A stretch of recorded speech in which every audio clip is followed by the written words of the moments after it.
Good evening and welcome to Gateshead International Stadium. This is National League action. Gateshead versus Wrexham. Hollywood has come to town, as everybody says when they play Wrexham these days, and it should be an absolute barnstormer of a game. And as ever, we'll look forward to hearing from you throughout the broadcast as well. So if you'd like to reach out to us, you can send us a message on if you're watching here on the video version. But I think a lot of people might be watching on the National League TV streaming service. So if you would like to tweet us at @heed_army. My name's David Gallis. It's an absolute pleasure and an honour to be bringing you this game tonight. I'm joined by Mark Carruthers. Mark, a lot has been said about the visitors with their celebrity status, as it were, but they seem to be doing the job on the pitch at the moment. Yeah, as much as the focus has been on off-field events, at the end of the day, what matters in football is what happens on the field. And what you can say is the owners have backed the manager very well. They've got a squad that is, for me, certainly better than the level that they're playing at the moment. I look at throughout there, they've got players that have played at a far, far higher level than the National League. They've got talented forwards and the likes of, your Mullins, your Palmers. Elliot Lee's a good player, solid in defence. Ben Tozer, someone who, I was going to say not so long ago, but it is quite a while ago now, was playing across the time at Newcastle. Aaron Hayden, very, very talented, good goal-scoring threat from defence. There's a lot of threat in here. This, for me, is probably Gateshead's biggest test of the season, other than going down to Wrexham, which obviously they played very well that night and just come out on the wrong end, despite having 10 men for what was probably the vast majority of the game. Yeah, I say that after that game on social media, there was a lot of Wrexham fans posting about how well Gateshead played, even though they went down to 10 men and played possession football, and we took the game to Wrexham. I expect more of the same today. Obviously, Gateshead have turned the corner in recent weeks. Obviously got through in the FA Trophy as well at Oldham, which was another good result. And hopefully Gateshead can carry this momentum forward with the new additions that have come in. Yeah, I mean, there has certainly been some momentum building from Gateshead.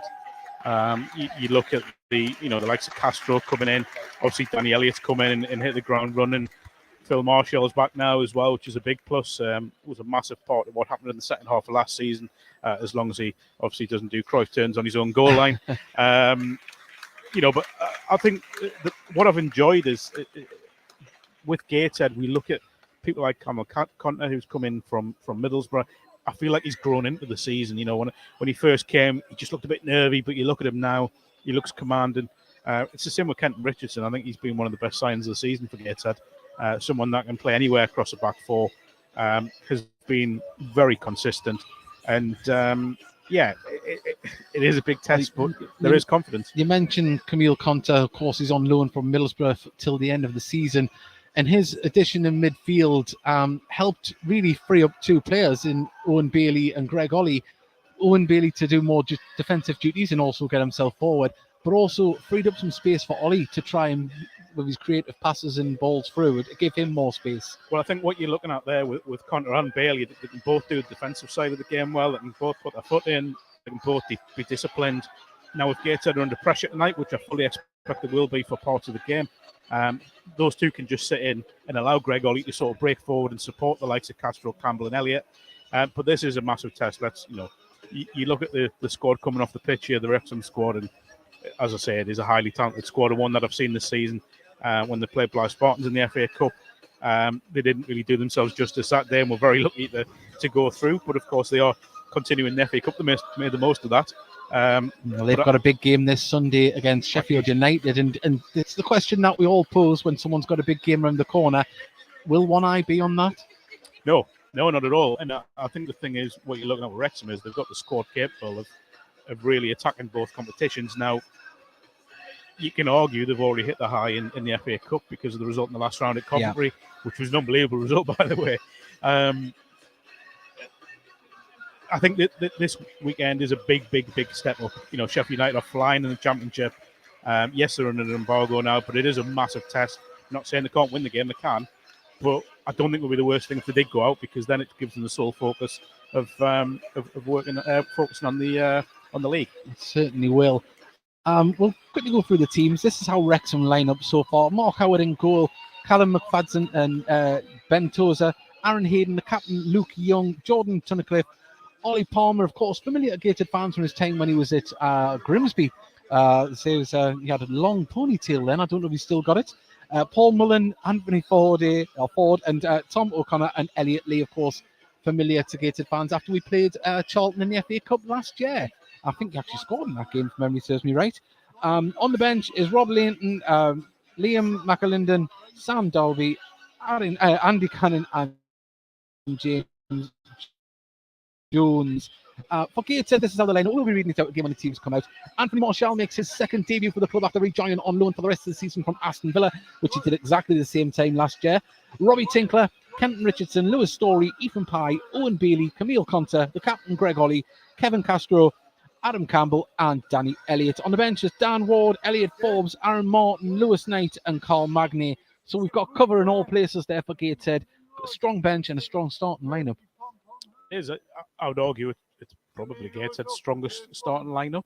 I'm trying to work through and think if I've missed anyone, but I would argue that is the strongest lineup. But you look at the bench, there's options in midfield and defence and in attack. So it's probably for the first time this season, or if not, it's a very rare occasion where Mike Williamson can look to his bench if he needs to make a change and try and influence the game. It certainly is, and it's a nice thing to have. Of course, Gateshead, if you are listening from Wrexham, they had a torrid time after we played Wrexham with injuries and suspensions and more injuries to add on top of that. But we mentioned earlier, a lot of players have started to come in. Camille Conter on loan. Danny Elliott, who came in just before Christmas and has scored 4 in his last 5. And then we added in the addition of Kevin Castro, who came in from West Bromwich Albion just a week and a half ago. And that's a bit of a sign in that raised some eyebrows, because he had been on loan at Notts County, and another very talented young player that wants to get first team football. Yeah, and quite nice to hear Macaulay Langstaff played a big part in that move as well by recommending him to come up here. He had other offers and other interest, but I think Gateshead's style of play maybe tipped in their favour along with Macaulay Langstaff's influence, shall we say. Someone I think seen a games this season where he's played for Notts as capable of some wonderful things. Yes. Some really wonderful things. He just needs to fit into what Gateshead like to play. He needs to fit into the intensity, the hard work, the press, do all those things Mike Williamson and Ian Watson want. And if he does, he can have a very successful half season here. Yeah, well, I was before you arrived, I was speaking to our counterparts from BBC Radio Wales, and I was talking to Kevin Radcliffe, and I didn't get the name. That's a massive name. It is. I'm just putting it out there. Lovely man, by the way. They were saying that Wrexham don't play the prettiest brand of football, but it's effective. They've got strikers that know where the back of the net is, and they know how to do it. And they did that on Saturday. They were 2-0 up, and they went to 2-2 last minute of the game or into injury time. They managed from a set piece to get the ball in the back of the net, and that's what they've been effective at a lot of times this season. They've came from behind or won it at the death. It's a mark of champions. Yeah, it's a mark of champions goals. Turning games in the last minute or deep in the game. It's a mark of champions. It's a mark of successful sides. We see it all the time in the Premier League. You see it all the time right the way throughout the football pyramid. We saw it here last season. We did. With Gateshead when they won the National League North.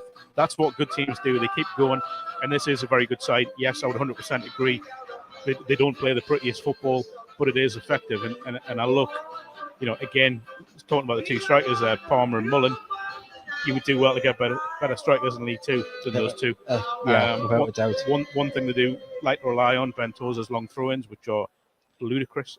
Yeah, we spoke to the Rob Ryan Red podcast last night on the Heed Army podcast, and they said obviously it's better than a corner, to be honest. The amount of goals that they've managed or chances they've carved out from one of those long throws has really made the difference. So we'll have to keep an eye out for that tonight. And Kent Richardson, Louis Story, and I'm sure Camille Conter and Owen Bailey will be back to help out along with the forward line for those. And one interesting thing, before you arrived, Mark, about an hour before the teams came out to do their warm-up, Danny Elliott was out by himself. He walked up to the penalty spot at the east end of the ground and practiced his walk back for a penalty 4 times. That's a hell of a mindset. What is it to say? Perfect preparation. I don't know, whatever that. There's a saying there somewhere. Yeah, I know what I mean. Yeah. But yeah, I suppose it's getting that mindset right. You know, it's you kind of he's getting his head right for if he has to take a penalty in the game, and you know that shows the depth of, because he has a I wouldn't say an awkward run up, but a not a very normal run up for a penalty. He has a bit of a curve and a swerve to it. As long as the ball ends up in the back of the net, that's all that matters when you're taking a penalty. It certainly is. No, just to our audio listeners now, before the National League TV streaming service joins our feed, I just say obviously we'll be mentioning that they are there. So, and if you want to watch it, you can. It's £9.50.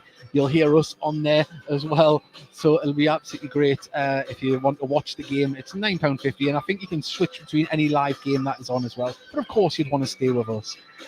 So, and I'll be doing a mention to the stream viewers as well, because they might be thinking we're over commentating for what we're doing, but obviously we're catering to you because you're the first ones that matter. This National League streaming service is a secondary, isn't it, Mark?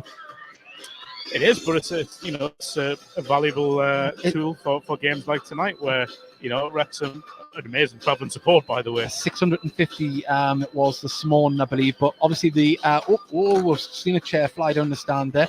Not counting on playing today, so a lot of fans might have took the opportunity to come up and see the team go top of the league if they were to win today. The game hasn't started yet. No. But yeah, that would be very, it's a fantastic following. Gateshead at the moment, the stand is starting to fill up late on. I was a little bit worried in case local allegiances, we've got a lot of floating Newcastle fans. I thought it might have hampered us a little bit tonight, but it is filling up. Newcastle got a game tonight. Apparently so. How many Wrexham fans has Joseph put? 650 we've told, but it looks like there's more still coming in. So hopefully, say it is going to be a fair few there, and making an atmosphere. By the way, that unbelievable for a Tuesday night. Outstanding. And I know it's Northern Wales, but even still, it's a good shank to get down there. It's 3.5 hours if you don't put a stop in. So yeah, great following from Wrexham midweek, and of course their season is going all guns blazing. And Gateshead today, if they can get a win, and Oldham don't pick up any points against York tonight, Gateshead could potentially climb out the relegation zone, which would be massive. Well, it's just a mental thing, isn't it? To not be in there, to not have that pressure. Well, there's always pressure, but to not have that tag on you that you are in the bottom 4, and I said 3 there. Yeah. It would be huge. I think more than anything for Gateshead tonight, if they can pull off a win, the boost that will give the confidence, because of beating a side that I fully expect will play football next season. Yes, would be monumental for Gateshead. It really would. Well, we'll have to see what happens. We are going to be joining the National League TV streaming service momentarily. They will be coming in. We'll go a little bit quiet just before the teams come out. But it is fully interactive. You can send your messages. We'd love to hear where you're listening from. We're going to put that out as well to the viewers of the stream. I've already got a couple of shout-out requests, even one from North Carolina.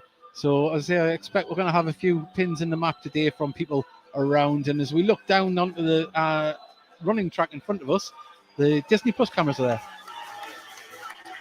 They are. It's quite nice to see the cameras here, isn't it? It's not often it happens.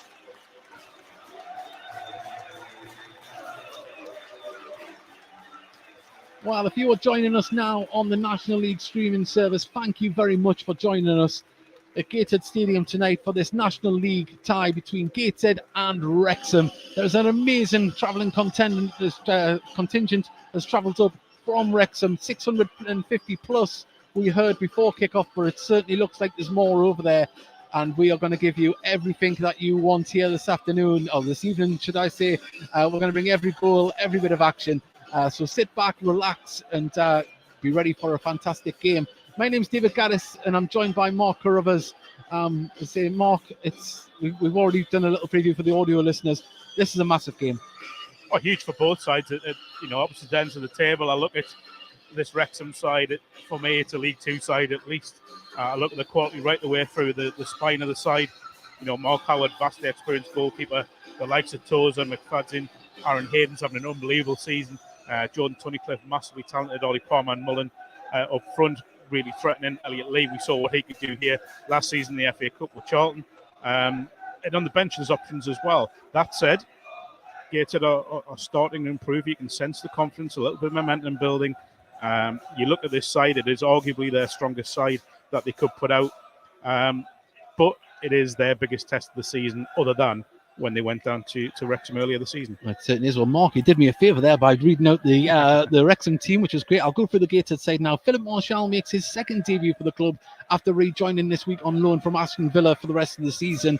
Robbie Tinkler wears number 2. Kenton Richardson, number 5. Louis Story, who saw red down at the racecourse ground, is wearing number 6. Ethan Pye, number 3. Owen Bailey, number 8. Camille Conter, 42. Kevin Castro, 77 on his home debut. Adam Cameron, number 11, and Danny Elliott wearing number 9. On the bench for Gateshead is Dan Ward, Elliot Forbes, Aaron Martin, Lewis Knight, and Carl Magnay. Gateshead ever had number 77? I don't think we've ever had a 77 before, but or a 42 probably. Yeah, or a 42. But yes, we're about to get underway. We are providing audio commentary as well, so we might over-commentate, but we're providing for 2 services here. So please do, if you'd like to let us know where you're listening from in the world. We are underway at Heed_Army if you'd like to tweet us, and we'll get a shout-out in a break and play. But Mark, as I say, we're going to see a fantastic game of football, but Gateshead on the attack now. Elliott jumping up to win the header, but can he follow up the ball? He can't. Yeah, big thing tonight for Gateshead is making sure Danny Elliott doesn't get isolated up there. It's a big emphasis on Adam Campbell and Kevin Castro to really give them that support. Probably Greg Ollie breaking from midfield as well. They can't allow him to get isolated, otherwise they'll be put under too much pressure. Certainly can't. And well, that back three we mentioned just in the build-up on the audio, that let's say what a formidable defence it is. But Wrexham now on the ball on the far side, put it across to the right-hand side, and now Ford has the ball, looks to play it forward, but turns around and passes it back. Hayden puts the ball over the top, looking for the run of Ollie Palmer, but way too much on it, and out for a goal kick. I think literally a big thing here is just how physical a side Wrexham are. You look, they're a big unit, and set pieces are going to be massive here. Gateshead have got to stay disciplined. They've got to stay in control.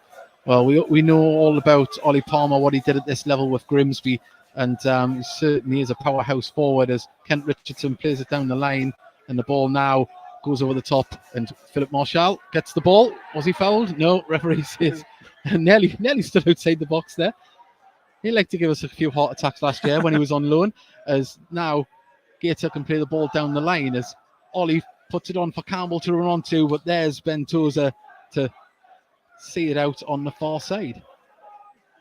Throw into Gateshead, right in front of the travelling Wrexham fans.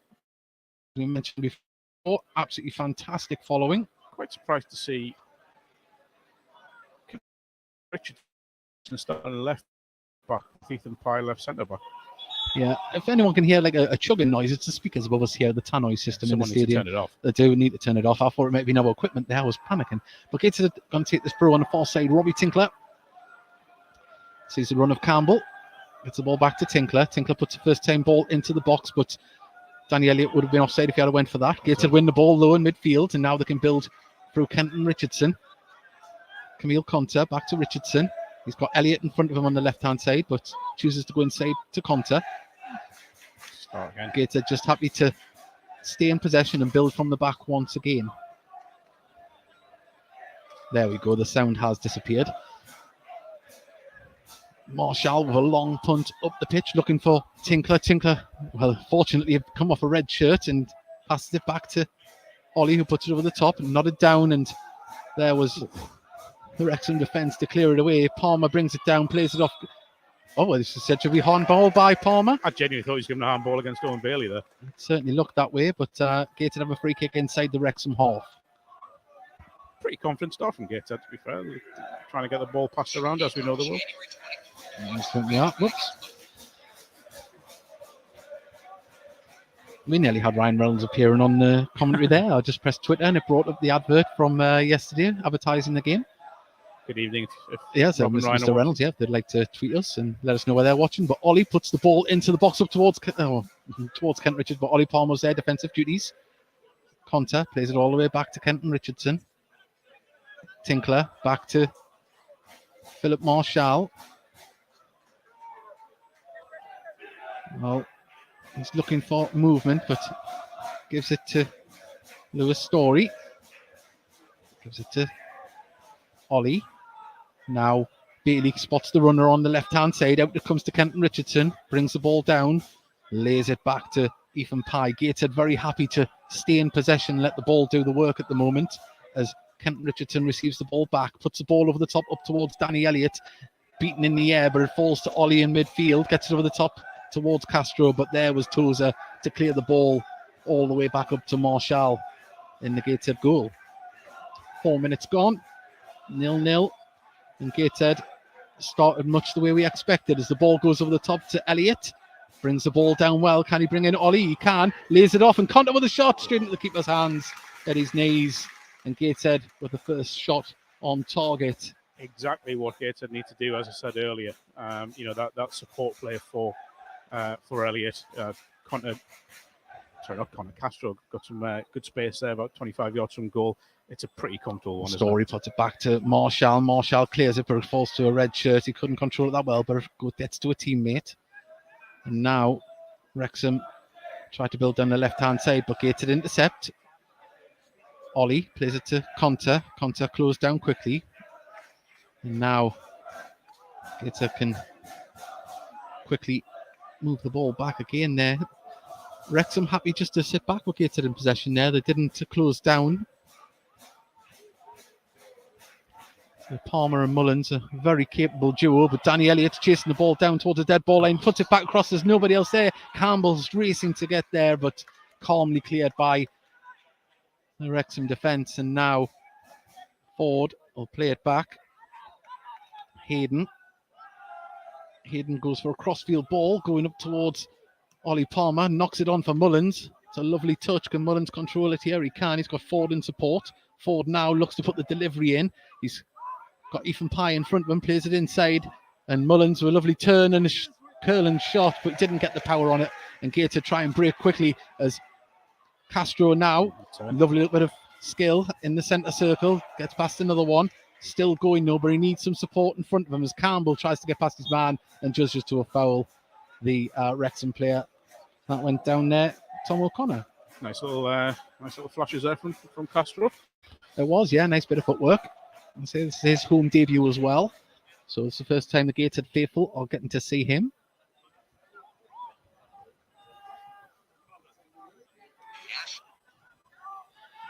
Well, Wrexham trying to get well. Castro closes down. Can he get there? Oh, I tell you what, Ben Tozer had to get that interception there. And they did.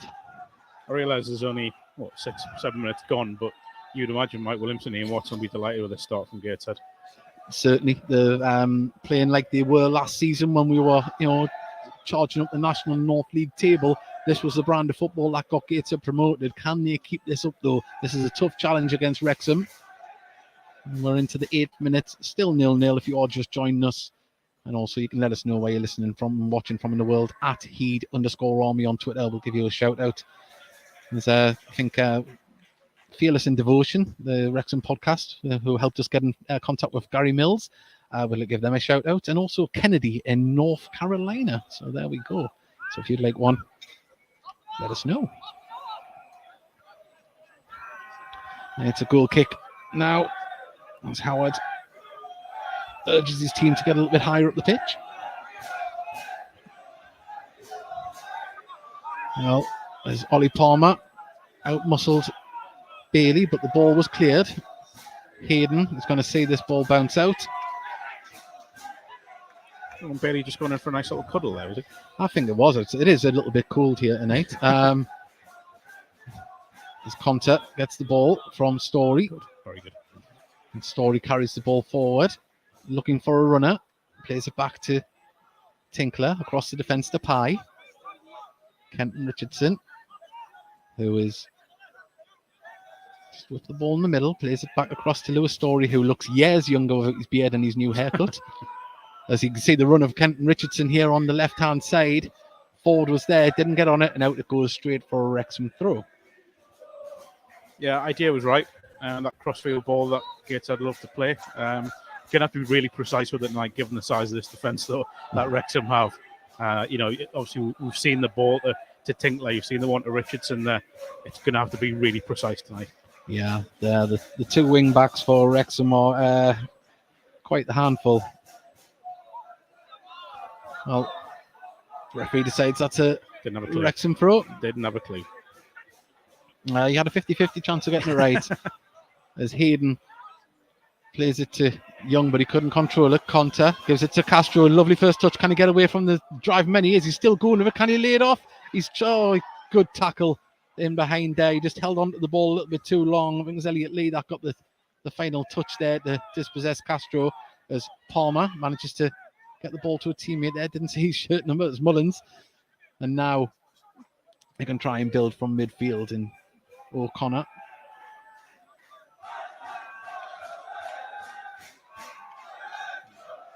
Well, O'Connor's got it now, but as you can see, the runner on the right-hand side here is Ford is in acres of space. He brings the ball down well, but he's got Kent Richardson. Can he get past him? Couldn't get past Campbell, though.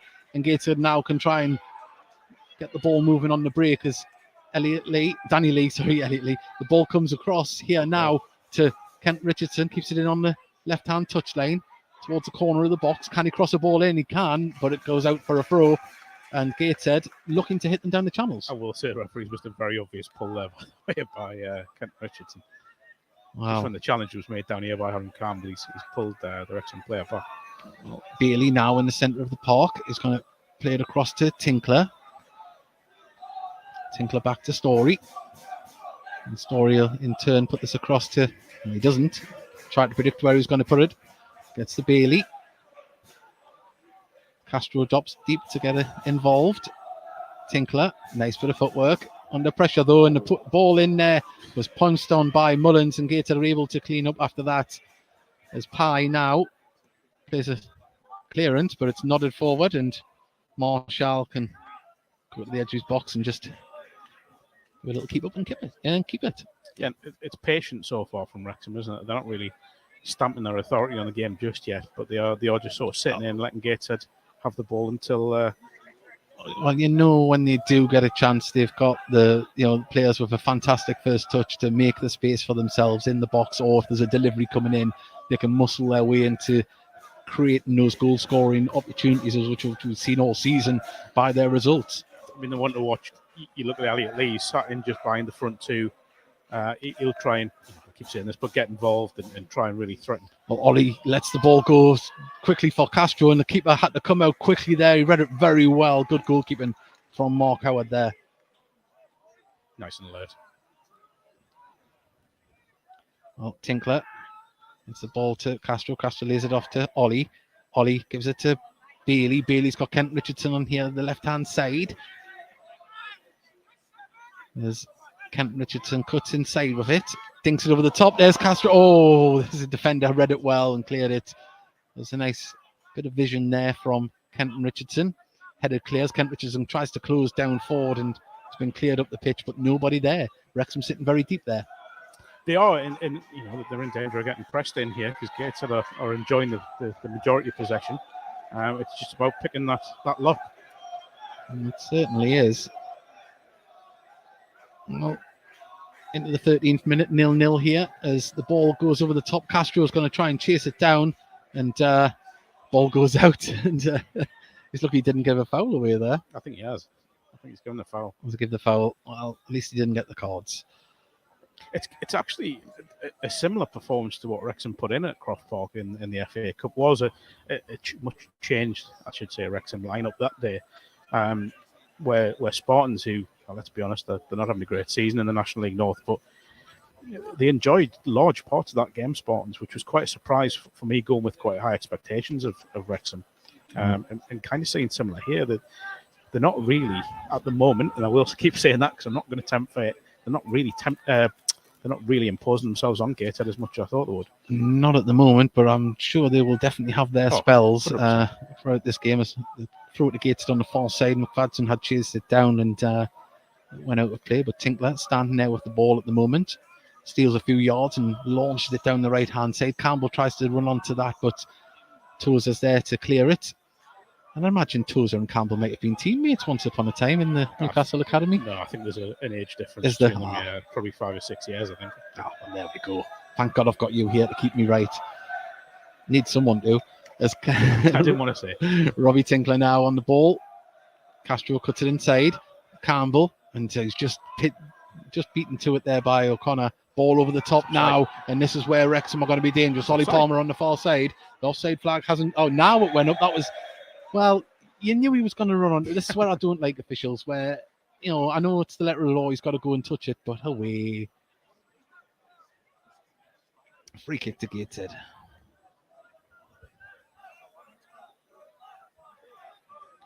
And we can hear the Wrexham fans on the far side. Normally you can't hear the fans on the far side, but there's that many of them, you can't hear them. I think, sorry, I've gone back in time here, but I'm fairly certain Tozer would have still been at Newcastle when Mike Williamson was. When he first signed Mike. Mike signed 2010 it would have been. I'm sure Tozer was still a Newcastle player then. Possibly. Well, Philip Marshall with a free kick. It's a long kick, just too much on it for Robbie Tinkler to get onto as Howard picks it up in his own area. Just need someone to gamble there, Gateshead. It's not a bad punt from Marshall. Well, we've got a message from someone on our stream for the audio commentary, and they've put, hope Howard has a good game. Bit dodgy, old Howard. Oh, well, it's looked all right so far today from what he's been tested at. As the ball nodded in there, and that was good defending there from Kenton Richardson just to get Ethan Pye to get his body in the way. I was expecting Kenton Richardson to play centre-back today. Yeah, this is what I said earlier. It's been quite a surprise because you think that Pye's a natural left-back, as good as he's been at centre-back, by the way. Well, the ball goes up there, and Castro's going to chase this one down. Can he get there and control it? He can, does very well, picks out Robbie Tinkler. Can we get a delivery into the box? But there needs to be shirts there. Now, Bailey goes for it. The body was in the way before he could get the shot off. And now Ford can control it and take it down the right-hand side. If he looks, he's got Mullins on the run on in the middle. It's going to go through, but there's Ethan Pye to read it. And his header wasn't the greatest to get it to his teammate. And a lovely tackle on the edge of the box. That was a must-win tackle.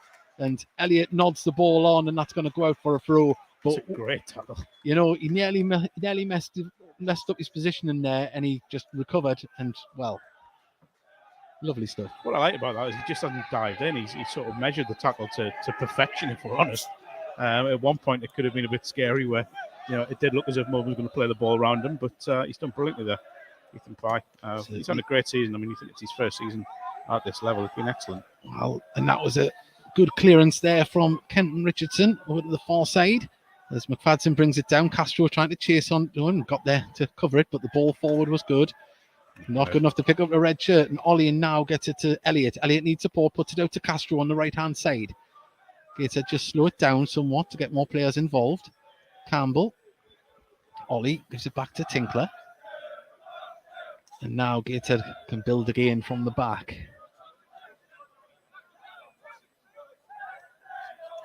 Hello to Yoel Martinez Vasquez from Mexico. We know it's a global game, but we're getting a few pins in the map from countries that we don't normally have listening in. Of course, it's the Wrexham influence. As Tinkler wins the ball back here to kind of pick it up midfield, and that was a poor little bit of passing there between Gateshead. As the ball's forward now, as Mullen gets in front of the defence, he's on the far side of the box, albeit. In comes Ollie Palmer into the middle. He's coming deep and puts it in. Fantastic hands from Philip Marshall, but that was a dangerous situation for the Gateshead defence to be in. Yeah, it's really well played, isn't it, from Mullen, run that channel as he does. It's a really good cross, and it's just asking to be headed in. But Marshall's position was excellent.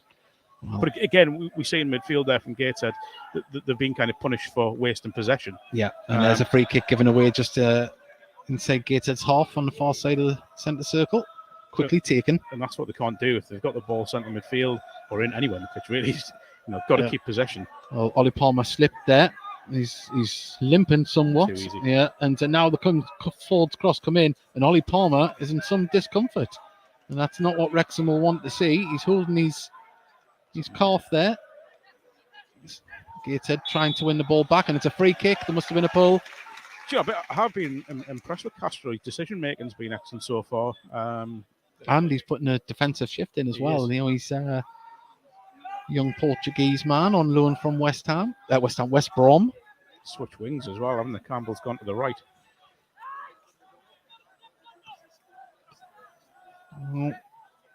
Marshall with the ball at his feet.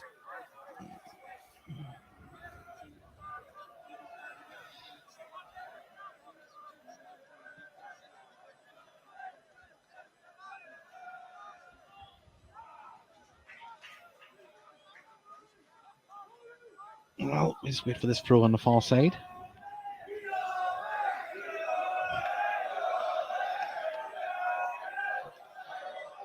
What can Gateshead pull out from here? The ball just skipped away from Ollie's foot, and now Wrexham can try and break ball over the top for Mullins to run onto. Marshall's quickly on the edge of his area, and it's a good route out, isn't it, for Wrexham to get on the attack? Because Mullins, he's no slow coach, is he? They've tried it a few times, haven't they? Where trying to catch Gateshead unawares at the back, and if the execution of the pass was better, it would have been more of a threat. But at the moment, it just hasn't quite come off. Ball over the top.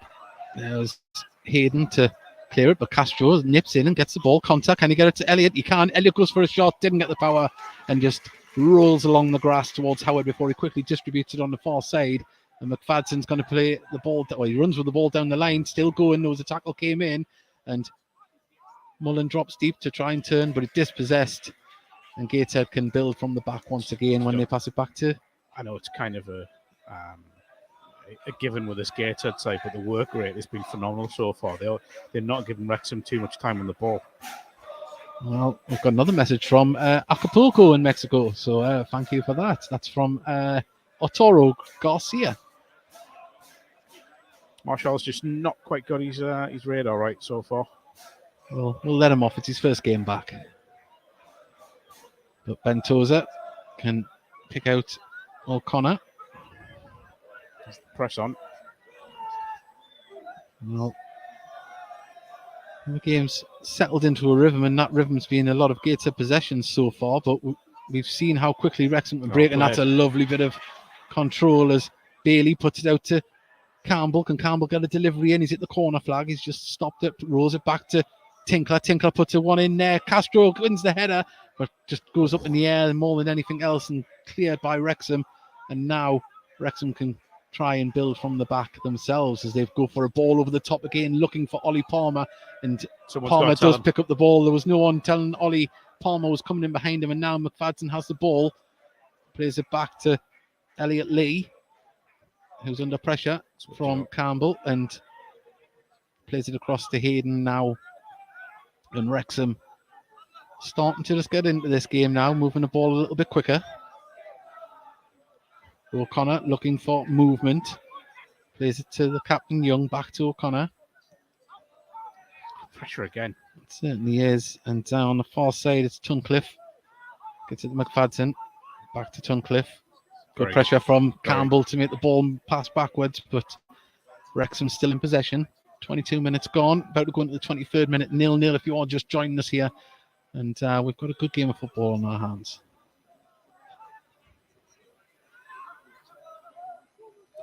Gateshead just dropped off a little bit there. They certainly have, as Kenton Richardson had to read that one, cleared it up. Young nods it off Camille Conter. And now Mullen can drive with the ball on the right-hand side. He's got Ford for company who he uses. Ford looks to make space. Can he get down to the dead ball line, whip it in? He doesn't. He cuts inside, but tries to get past and Gateshead can keep the ball clear. And, we're just starting to see Wrexham get a foothold in the game now. Yeah, you can see it in Gateshead just dropping off a little bit too deep there, I think. The kind of the press stopped, and they've gone into a bank of four and a bank of five, really. Just as I said earlier, leaving Elliott on his own, but you're just seeing signs of Wrexham come to life and showing their quality now. Yeah, well, free kick given away there, needless from Gateshead on the far side. If you're leaning over a player and backing in, the referee's always going to go in favour of the attacking player there. So what can Wrexham conjure up here from this set piece?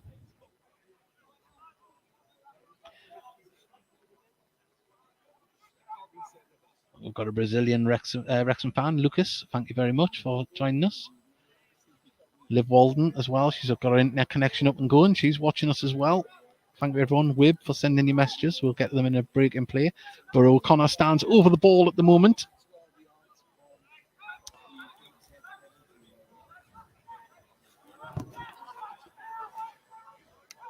Gareth Griffiths is watching from his lovely front room in Wrexham, nice and warm, as the ball comes in from O'Connor, and it's went across and went right through, and it's going to be given as a goal kick. Was it? No, corner. Wasn't made a touch. Four toes, I left it for some reason, but yes, it's another corner at Gateshead, and we just mentioned there the last 5 minutes, Wrexham now just starting to get a little bit more comfortable. Well, this is going to whip right on top of Phil Marshall. It's going to be a dangerous one. Just looking, Tom O'Connor's going to take this, score a free kick up at Spartans in that cup tie. It's going to be right on top. Gateshead need to concentrate here. In comes the delivery. There it is. It's up in the end. Keeper was in no man's land, and then the shot. Yeah, Kent Richardson right in there, still not dealt with yet. As Young has the ball, lays it off. Played through and done well there, Gateshead. Really well. Dealt with the first ball, dealt with the second ball. Held the shape. And also, apologies. I've been saying Mullins when it's Mullen. Apologies. I didn't want to say. That's not. Normally, you keep it right. You also said Tunnicliffe. Did I say Tunnicliffe? It's Tunnicliffe. Tunnicliffe. There we go. Apologies, everybody, especially the Tunnicliffe family and the Mullen family. He gets fined for all these, so don't worry. I wish I got paid to be fined. That would be great. I get paid. Do you? There's something going wrong here. I bring all the equipment and you get paid. Oh, what a world we live in. As Marshall has the ball at his feet just outside his area. 25 minutes gone and fairly even game. Gateshead just edging on the possession stakes, but the ball up towards Tinkler. Doesn't get the second ball. O'Connor turns. And now Wrexham look to build again. The ball over the top looking for Ollie Palmer. Very well there, and ball just goes over him and towards Philip Marshall to pick it up. Yeah, he's done well, Pye, there. Not going to challenge the ball as such. Just putting the man off without fouling him. He's done well there. Well, Kenton Richardson just looking for an outlet. Decides to go back with Pye across to the freshly shaved Lewis Story. As Castro drops deep, but his ball wasn't the greatest. Put it straight to Ollie Palmer. Hayden plays it through the middle, and Kent Richardson's there, ready, but the ball's going to fall to Ford here on the right-hand side. Still needs some movement in front of him. Gateshead holding a very good shape at the moment as Hayden drives forward with the ball himself, still under pressure from Robbie Elliott, from Danny Elliott. Too many Elliots in this world. Toza now. His ball wasn't the greatest, and Castro read it, but the ball didn't make it towards a Gateshead player. You really need to slide there.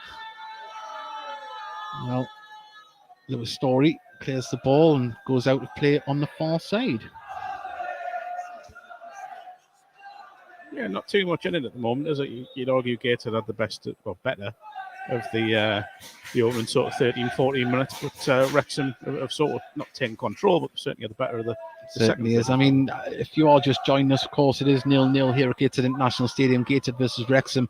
If Gateshead can get 3 points here tonight and they'd get a better result, or Oldham don't pick up any points at home to York, then Gateshead can possibly get out of the relegation zone. And likewise, Wrexham with 3 points can go top of the league. So there's a lot to play for tonight for both sides. That's County's game called off, isn't it? Yeah. As the ball now is played up towards Danny Elliott. Hayden's there to win the header. Second ball picked up by Wrexham midfield, but intercepted by Gateshead. And now can Danny Elliott get a shot off? Oh, save, tipped over the bar. Looked uncomfortable there, Howard, didn't he? I mean, it's a really narrow angle. We have had a couple of messages about in Howard. But hi, with a Wrexham fan. Sorry, but they're saying about have some long shots with Howard. They're not too confident on that. Yeah, so, I think that's a kind of routine save, but it still looked awkward. Yeah. Well, Greg Ollie, the captain, he's got the ball at the corner flag here. Can he get a delivery in to make the Wrexham keeper work again? Three stories being held. Yeah, there's a bit of tussling going on there. As the ball comes in, the delivery nodded clear, and I think it's going to go out to play for a throw on the far side. It does. Yeah, interesting wrestling going on in the Yeah, there was a bit of tussling, pushing and shoving there.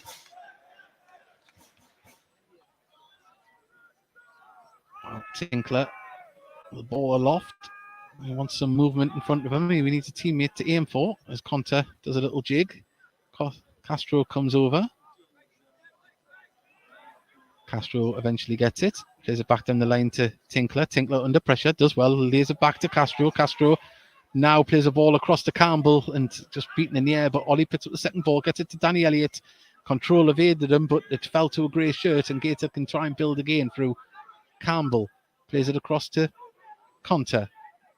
Conte keeping the ball moving, gets it to Campbell. Campbell's first touch to Ollie. Ollie's little back flip gets it to Campbell. Was that a foul? The referee says no, it's on the edge of the box. Home fans aren't happy, and Wrexham managed to get the ball away. And Mullen turns his man as Pye is down, injured, comes across on the far side, and Ollie Palmer should have done better. He should have done a lot better there, but Pye is down. He landed awkward on his shoulder, I think.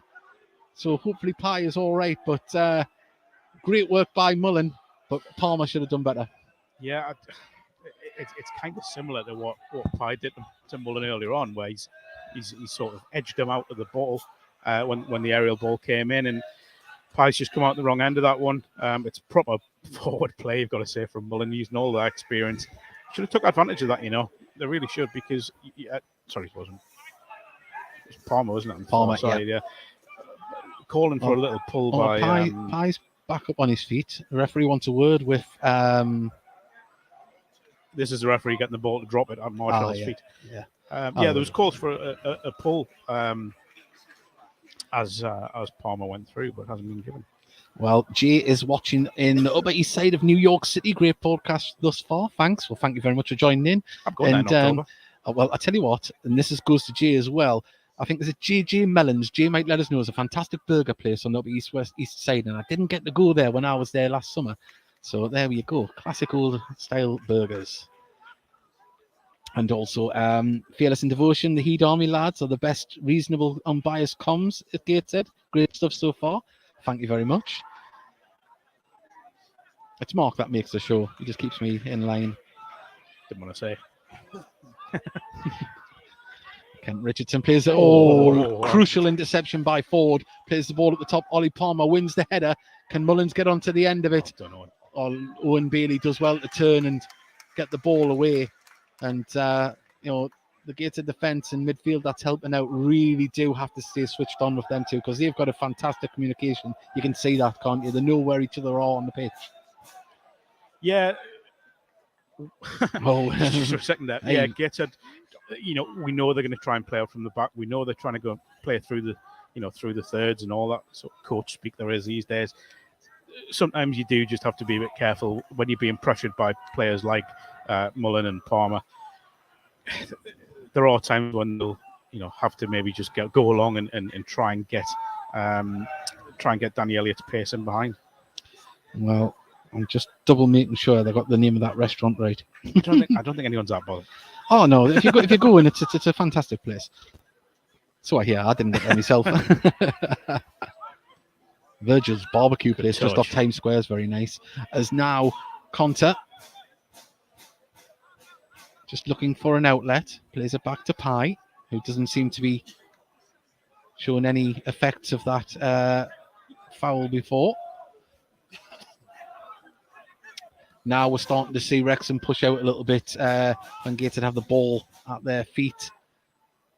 Yeah, there hasn't been loads of chances, but it's a strangely watchable game. It certainly is. As Campbell traces the ball down, and Hayden does very well to put it back to Howard. And Campbell right on his shoulder there, wasn't he?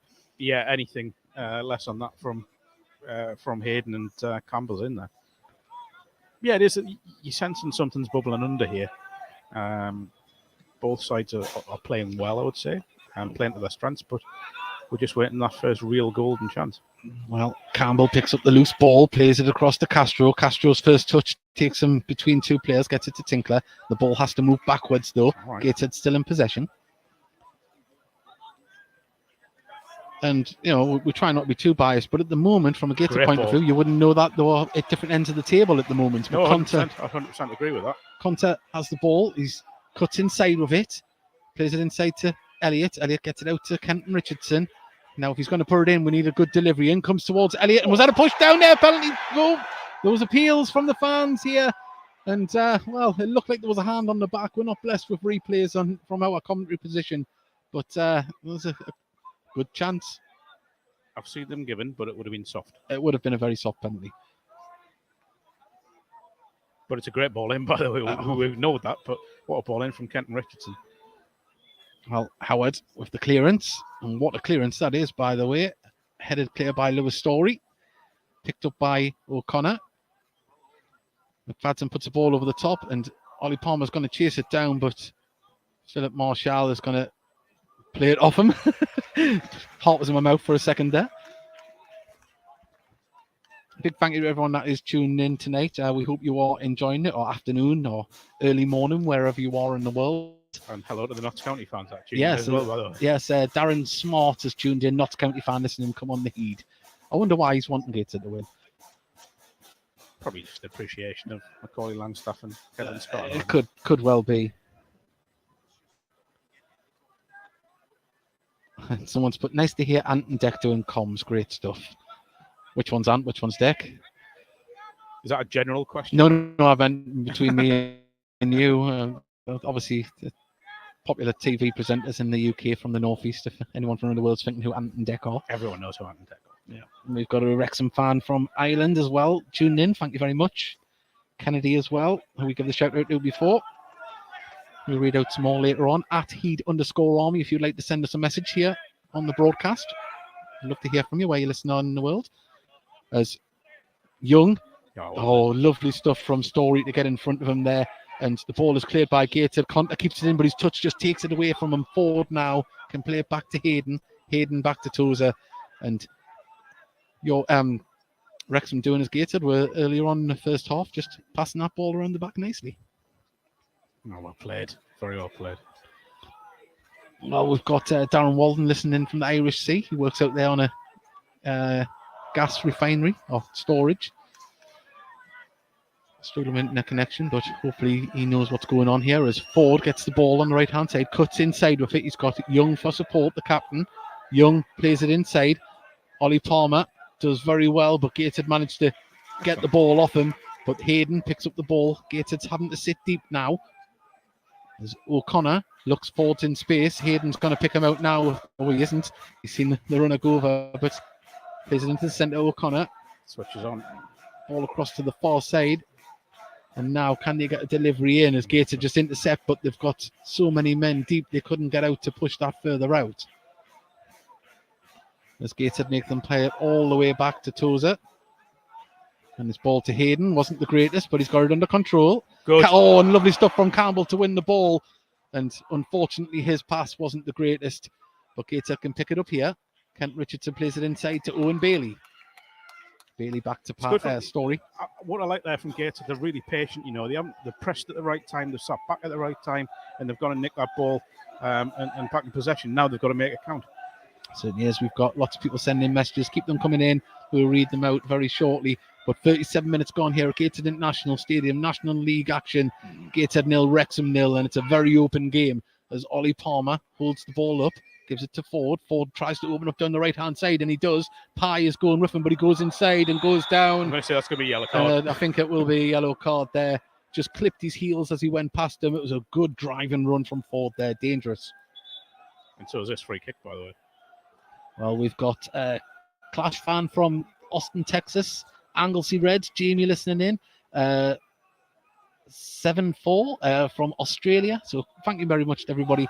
And I'll read out tweets as well later on. But O'Connor comes across to take this set piece.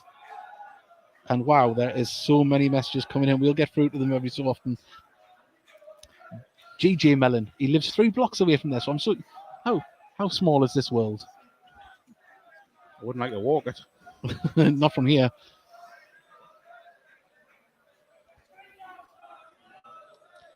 Yeah, this is really, really dangerous.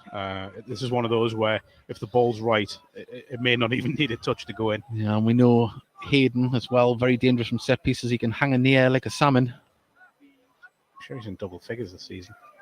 Well, O'Connor now Little trot, in comes the delivery. Gateshead managed to head it clear. It's going to come back to O'Connor, who tries to chest it down. He does.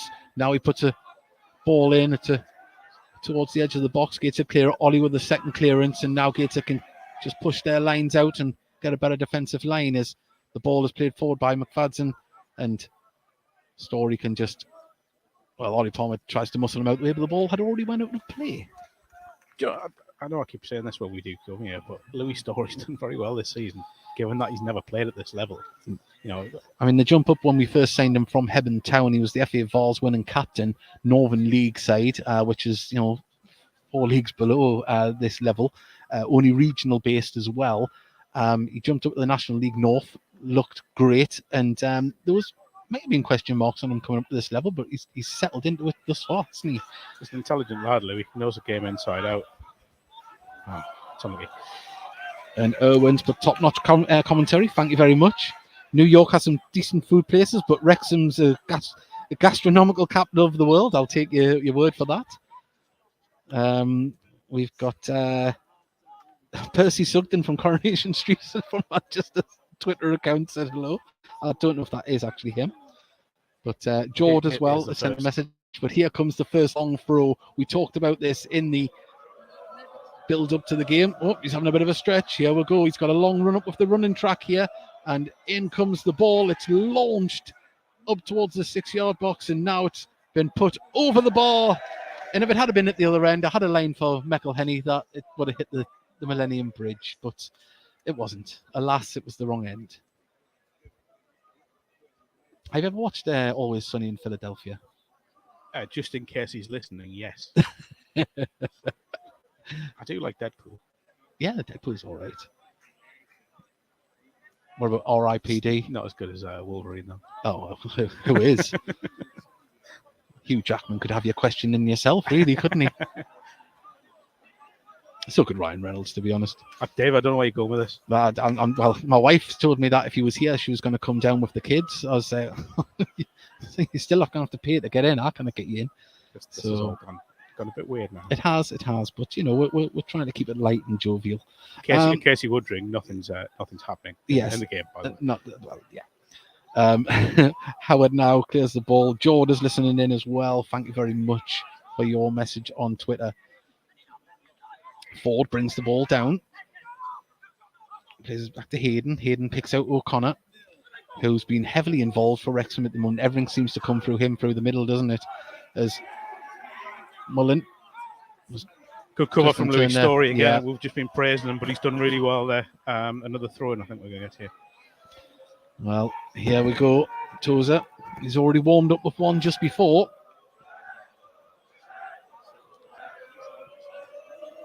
Been around, had a good career. Was it Northampton before this? Started out at Swindon. And now the launch of this ball, it comes in. It's so dangerous. It's been headed clear. That was a great header clear. And Danny Elliott's got on the end of it. Can he pick out a teammate? He's under pressure. He can. And now Gateshead on the attack as Campbell puts it across to Tinkler. Can we get more bodies forward? Right. Still in possession. Now Conter. 2v1 here. Conter.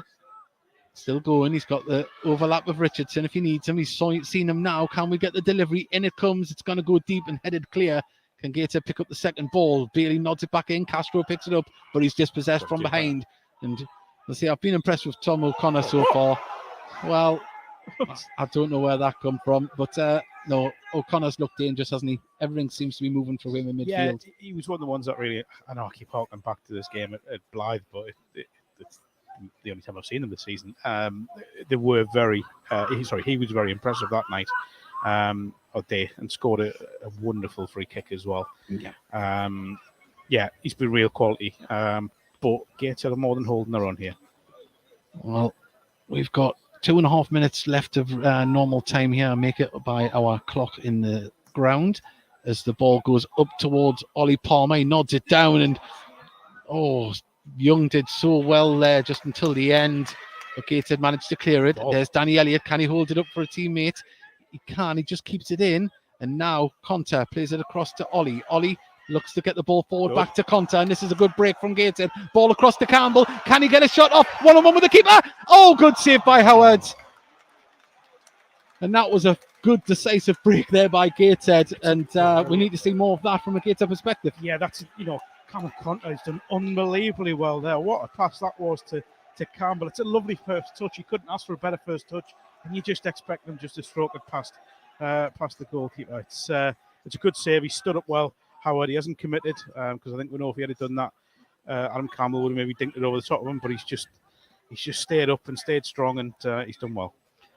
Gateshead in possession with Kenton Richardson on the left-hand side. It's sprayed across to Robbie Tinkler, who now carries the ball forward himself a few yards, puts the ball over the top, looking for the run of Elliott, and you say Tony Cliff had to put it out on the far side. I think that ball's on all the time, on both wings, by the way. I'm not convinced by the two wingers, two wing backs, sorry, I should say, with Wrexham. Well, Ollie's on the ball now, plays it across to Kenton Richardson. There's a lot of Gateshead shirts in the box. Can we get a delivery in? Young is helping out on the defensive work with Wrexham. The ball comes in. Hayden will eat that up all day and clear it. But Gateshead tried to win the ball, and Mullen just... Oh, my word. Well, that was a soft one. Yeah, I do think Louis Stories caught him, I've got to be honest, but I also think the ball was rolling away. Well, we have final 10 seconds of the first half. We're approaching. Thanks, Joe. Read when people are praising us. Come on. This is wonderful commentary. Good job, guys. I know, but I don't like the boast too much. Well, I do. If anyone criticises, just delete it and block them. Yeah, that's what we'll do. As the ball goes across to the far side, nodded down. Gateshead are going to manage to clear this. Is there another break? 1 minute added on here at the end as Kenton Richardson lays it off to Tinkler. Tinkler passes it back to Philip Marshall. I do like the control Gateshead are showing, though. I will say that they do look composed on the ball. We haven't seen that early in the season. I think we've had some good performances. We've picked up wins of late, but thus far in this match, a lot can happen. I know, but this has looked like one of our better performances this season. Oh, 100%. It kind of reminds me of the Notts County game a little bit, where you saw the threat. That was the first week of the season, wasn't it? Yeah. You see the kind of threat that the opposition are posing, but Gateshead are also having to go at them. They certainly are, as the ball's been hooked out of play on the far side. This is the last opportunity for Wrexham to get the ball in the box, you would say, in Tozer. He's going over there. If it is a minute, then we played a minute. Yeah, surely. But one last opportunity for Wrexham to create something before the half-time whistle. Oh, well, he went short this time, and there is the half-time whistle. Mark, a great first half of football. I think... Mike Williamson might go in slightly the happier of the two managers, but we've got a game of football in our hands. Yeah, we have, and I think Wrexham won't be shocked by Gateshead because they saw what Gateshead are about in the reverse fixture. But I look at it and think Wrexham have also shown enough to suggest that they are more than capable of coming out and really running away with the game second half. Gateshead have just got to stay in the game, keep doing what they're doing. Be a little bit better in possession, maybe try and just be a little bit more careful at times. They're giving the ball away a little too easily in key areas. They need to get Campbell, Castro, Elliott. They need to get them running at this defence because I firmly believe the pace has got the beating of them. If they can do that, Gateshead can get a win. Certainly can. And we know what Wrexham can do with their threat late on in games. Gateshead have to stay completely switched on here as the referee gets a nice welcome from the home fans. We've got lots of messages coming in. I'll quickly go through them before we go off for half time. Not much happening in the game right now. Heed Army are doing a great job on commentary so far. Thank you very much. Someone said, can we buy Richardson off you? 8 million, yes. Do either of you eat Palmos, or is that more of a Middlesbrough thing? It's a Middlesbrough thing. We've got your commentary gets John Jones' seal of approval. That's very nice. We've got Gavley listening in from Wrexham up the town. Thank you very much. Paul has put best away commentary I've heard all season, totally unbiased. Listening in from Toulouse is Jack String. And gents, it's still not Mullins. I know we're correcting that. Don't worry. Graham Price, good commentary. Nearly need subtitles, you cheeky so-and-so. And we've got Paul Roberts, Wrexham fan here. Commentary, great commentary, bonus points. You can pronounce our words. And also as well, we've had a few more messages. You can keep them coming in at Heed_Army in the second half. We will get them out. There's more on the actual audio commentary as well. Thank you to everyone that has joined us so far. Hopefully the second half continues as the first half did, and we will be back in about 10 to 15 minutes.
Yes, always give the podcast one more share. We're joined by our guest, Paul. How are you doing, Paul?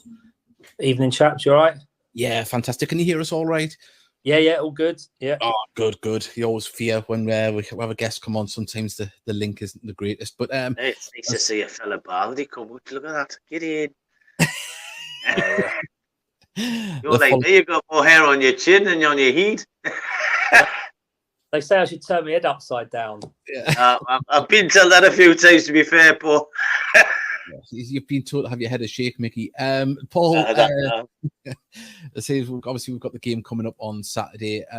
How's the season started for yourselves? Unbelievably well, as you sort of alluded to just a few moments ago. Way beyond the expectation, I think, of any Wealdstone fan, especially after seeing pre-season. It was slightly underwhelming. There was, you always get the try list, and we're never sure who the management team are going to sign on. We lost the 2 or 3 more influential players from last season, where we finished 16th. So unbelievable. 3 wins out of 4. The 3 wins that we have actually got are probably against the 3 stronger teams on paper, having lost to Eastleigh. So listen, we're not silly. We're only sort of 1 defeat away from possibly a bad run, that sort of thing. But we'll take it. 3 out of 4 and sort of second in the league at this time is unbelievable. It's not a bad way to start. You haven't got your championship button up already. No. Listen, we're very realistic. We punch above our weight. We have done this is our 3rd season now in the National League, and we survived the first 2. Did very well last season. No, it's 9 points towards safety. I think more than 9 points towards getting in the playoffs in League 2. Yeah, I think we're probably the same. Just want to get as many points on the board as possible. Yeah, without a doubt. I think when you look at Wealdstone and what may hinder them going forward is the strength and depth in the squad. So if we can pick up as many points as we can whilst we're playing well, and the team are obviously doing very well, you hope you might pick up a few loan deals off the back of that, and let other players want to come and join if we're looking to sign others. So I think strength in depth is going to be probably something that will go against us. So by getting these points on the board is really going to help sort of getting into those stickier, colder, more difficult months in and around and after Christmas. definitely. It's always the thing, isn't it? You don't want to get into a bad run of form when it's bad weather and travelling and horrible dark nights. It's never the greatest. But are Wellstone full time, or used one of the few part time outfits? No, we have one full time employee at the football club who is a chap that runs the club on a day to day basis on the non footballing side. Yeah. The whole footballing operation is part time. Our manager Stuart Maynard is actually a BT engineer, and he doesn't work on a Tuesday because he commits his time to Wealdstone on a Tuesday, and they train on traditionally as they used to in non-league on a Tuesday and Thursday. I think the strength and conditioning coach Rachel, she looks after them on a Monday sort of via a Zoom meeting and that sort of thing. So I mean, listen, they're doing extremely well. Gone are the days where you are, as Oldham fans suggested, they're plasterers and plumbers and farmers, but I think everyone knows about nutrition and fitness now. Yeah. It's in general day-to-day life, let alone athletes. And most of these players have been at bigger clubs, haven't they, or been involved at some point. So they look after themselves. And these lads are footballers. They just happen. I think the biggest thing that we don't get as a football team, as a squad, I guess, is the contact time with the management. Not doing 4 or 5 hours a day on the training field. They're doing 4 or 5 hours a week. But they're all. I think we've probably got 2 or 3 that maybe have other jobs, but I think mainly football is their main focus. So we're lucky in that sense. And I guess us and maybe Dorking. I know you mentioned Dorking moments ago, and Maidenhead could be either they try and cherry pick the best part-time footballers that the country can offer. And we certainly got some in, Jack Cook and Max Kretschmar come in and done extremely well. Yeah, it's always a challenge. I mean, obviously we're still full time, which I didn't expect when we got demoted, but not by our own doing, of course. But it's one of them leagues where you do notice it is harder to compete against the full time sides, isn't it? Oh yeah, without that. And the thing was, when we came into it 3 seasons ago, we didn't have the setup we even have now, and it's those small steps to non-national league safety and national league status. 3 seasons ago, we were recruiting lads from the Ryman's Premier Division, some National League South teams. Now we're able to recruit National League standard players, those lads that have experience of the league. And I think that's where the biggest difference has come in the last 3 years is the recruitment, because we've stayed in the league, because we play the type of football and brand of football we do. Everything has helped come, be better. Mm-hmm. Well, just on that, we've got a question. Paul, what are the Wellstone tactics for coming to the game? I don't know if you want to skip all that away, but do you hold the midfield or do you press up front straight away? What kind of football do Wellstone play? No, Wealdstone very much play a possession-based game.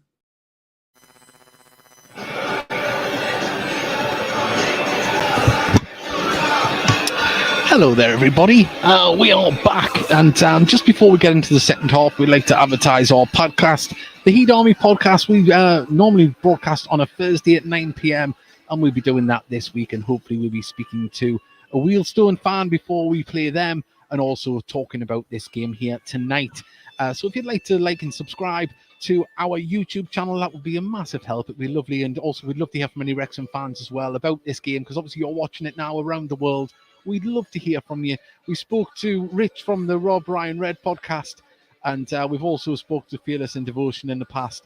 And as I say, we've always had good links with Wrexham. It's been a nice, happy non-legal meetup, as it were, online.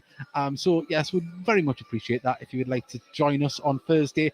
And also as well, myself and Mark are involved in another podcast called Hotbed. It's about the history of Northeast football since the inception of the Football League, right through the ages and all the clubs. So that's called Hotbed. And if you'd like to search for that, you'll find it wherever you get a nice podcast. And Dave's so old that he gives a first-hand account of what happened back then as well. Yeah. I'm only 41. So there we go. So if you'd like to send in their messages, keep them coming at Heat_Army on Twitter. We've got so many messages, and also on the chat facility as well. So many nice messages about the commentary. We appreciate it very much. So we're honoured to be able to do this. And we've got See, there's quite a few messages here. We've let's have a little look. We've Lewis Anthony's listening from California. He wanted to know what the score was. Someone told him it's 0-0, of course. Joe Boyle, great commentary, Wrexham fan in Wakefield. And we've got a few others. I subscribed, and I'll be sure to like the stream as well. Well, that's very nice. Thank you very much. On the Twitter end, the one and only Ryan Reynolds has actually tweeted us. So I must apologise. He said he will not tolerate the Jackman praise. So I'll rectify that later on with some love for Mr. Reynolds as we get into the second half. And hope I'm quite emotional. I got a tweet from a megastar. I tweet you all the time. I know, but yours is abuse. Unbelievable. Yours is abuse. His was just disapproving. So there's a big difference there. Right, we've got lots of or heed will do, says Paul Roberts. Hugh Jackman, more like Screw Jackman. Wait for the crickets to shut up. That's a good one. Right, let's have a little look down here. Such a joy to listen to refreshing and upbeat commentary. Really enjoying your coverage alongside the National League coverage. Thanks so much. This is football, isn't it? Up Wrexham, up the town. Yeah, thank you very much. Kind words. I hope you're kind if the result doesn't go your way. We could get a few pelters. Brilliant commentary from David Sinclair. He's watching from a Premier Inn in London. So thank you very much. And anyone else that would like to send us a message, that would be absolutely amazing. And Kennedy from North Carolina, she's put, I think it's a she, or he. Thank you for the mention in the stream. Kennedy from North Carolina, supporting the Reds. Knowing Ryan Reynolds and Robin McElhenney are watching too, and heard this makes me feel... thank you, Heed Army. Makes I feel happy that we mentioned her. So that's great. I'd say the internet's bringing everyone together. It's a smaller world these days, isn't it? And this is the joy that it can bring to us all. So thank you to all those messages. Keep them coming in. And the award for you goes to the best away commentary this season, slaying it. Well, what do we get? I don't know. Hopefully a pie or something. I'll be very happy. The grudge match will be settled once and for all. Wolverine Deadpool film. Then they can have some aviation gin and be friends again. I'm sure Aviation Gin. Can you imagine if Aviation Gin would like to sponsor the Heed Army podcast? It's gone too corporate. I would go corporate. I would sell out for that man. You'd sell out for anything. I would. What can I say? I'm a Ryan Reynolds fan. I know I did say Hugh Jackman there before, but I wasn't expecting to get the reaction. Wow, very blessed. But no, in all seriousness though, the second half is about to start very soon. We're waiting for the teams to come back out. It has been a very entertaining game of football, and I'm sure the second half will continue to go along those lines. So if you are wanting to get in touch with us, you can at Heed_Army on Twitter, and also as well on the stream if you're listening to the audio. So fantastic stuff. And so there we go. It's really good. And Fearless in Devotions put Ryan messaged you, mission accomplished. Yeah, that's quite a little thing there. Right, Mark. Say we're looking into this game. We've wanted to give a good account of ourselves and be competitive. We've more than done that in the first half. There's a lot of football still to be played, granted, but Gateshead, if it ended like this, they'd be very happy with the result. But at the same time, they might think they can nick this one. I think both sides will think they can be better second half. I think both sides will think they should be better second half, and they'll be thinking exactly the same, that they can nick it. I think Gateshead at the minute will be thinking that a win is what they have to target. You look at this Wrexham side, and I just wonder, they have got a habit of grinding down teams, and I've seen it this season when you've watched the coverage on BT Sport. They do really grind down teams and they score a lot of late goals. Well, teams that win championship find a way to win, and it's an old adage, and you can come up with a load of puns, but teams that score goals win, and Wrexham score goals. They do, yeah. And again, we go back to the quality of the Palmers, the Mullins, and the O'Connors, the Lees of this world. All talented players, all players that have done a higher level, all players that know how to win a game. But Gateshead have really, really shown up well. You look at the quality they've shown on the ball in the first half. They've got to carry that on. It has to be a 90-minute performance from Gateshead. They can't slacken for a second in the second half. It's going to have to be one of those where they, where they really, really push Wrexham all the way. They continue with the pressure that they've been putting on the Wrexham players. They stayed disciplined, and unfortunately, couldn't, from a Gateshead point of view, couldn't take the chance that Adam Campbell was given. If they do get one in the second half, they will absolutely have to take that chance. Yes, well, I say we're waiting for Gateshead to come out. Wrexham all back out onto the pitch. I don't see any changes at the moment, but they will be shooting towards the River Tyne end and Gateshead towards the Felon end. And just once again, the amazing away following on the far side from Wrexham.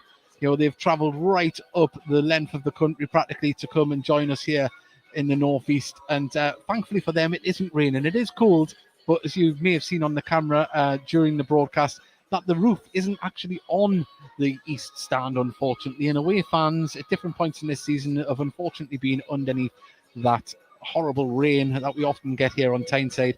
But tonight it's nigh on tropical, and if you believe that, then you're very gullible. That's generous. that is generous. Wow. Well, that's why I'm sat here in just a bikini, nothing else.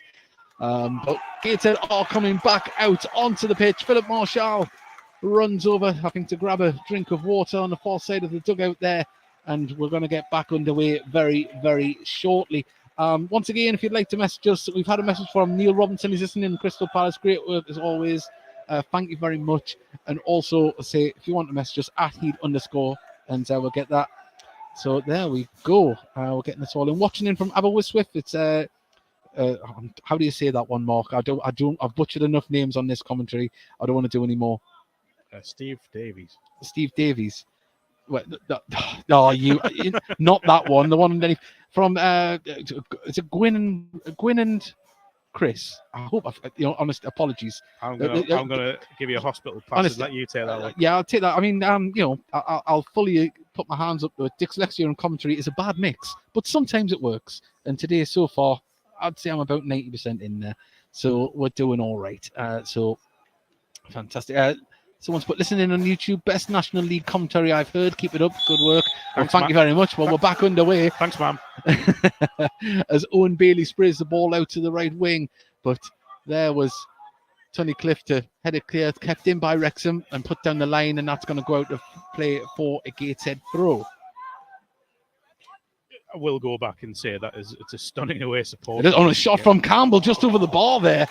And, come out of nowhere, that one pretty quick. Well, I was busy watching the ball being retrieved from down here. I didn't realise they had used the second ball. Sorry about that. But yeah, it's a stunning away support from Wrexham, travelling all this way and bringing those numbers. I would argue there is definitely more than 650 in there, by the way. Yeah, I'd say that's close to 800, maybe 1,000 on the far side. We'll get confirmation of that as the second half goes on. Don't worry.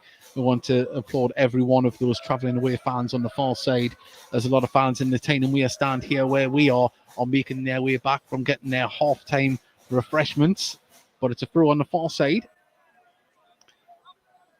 Now, ball put over the top, but Tony Cliff is there to head it clear. Bailey wins the header on the other end, picked up by O'Connor in midfield. Now, Wrexham just have to play it back. Ben Tozer. Across to Tony Cliff, under pressure from there. And now the ball forward, though, finds...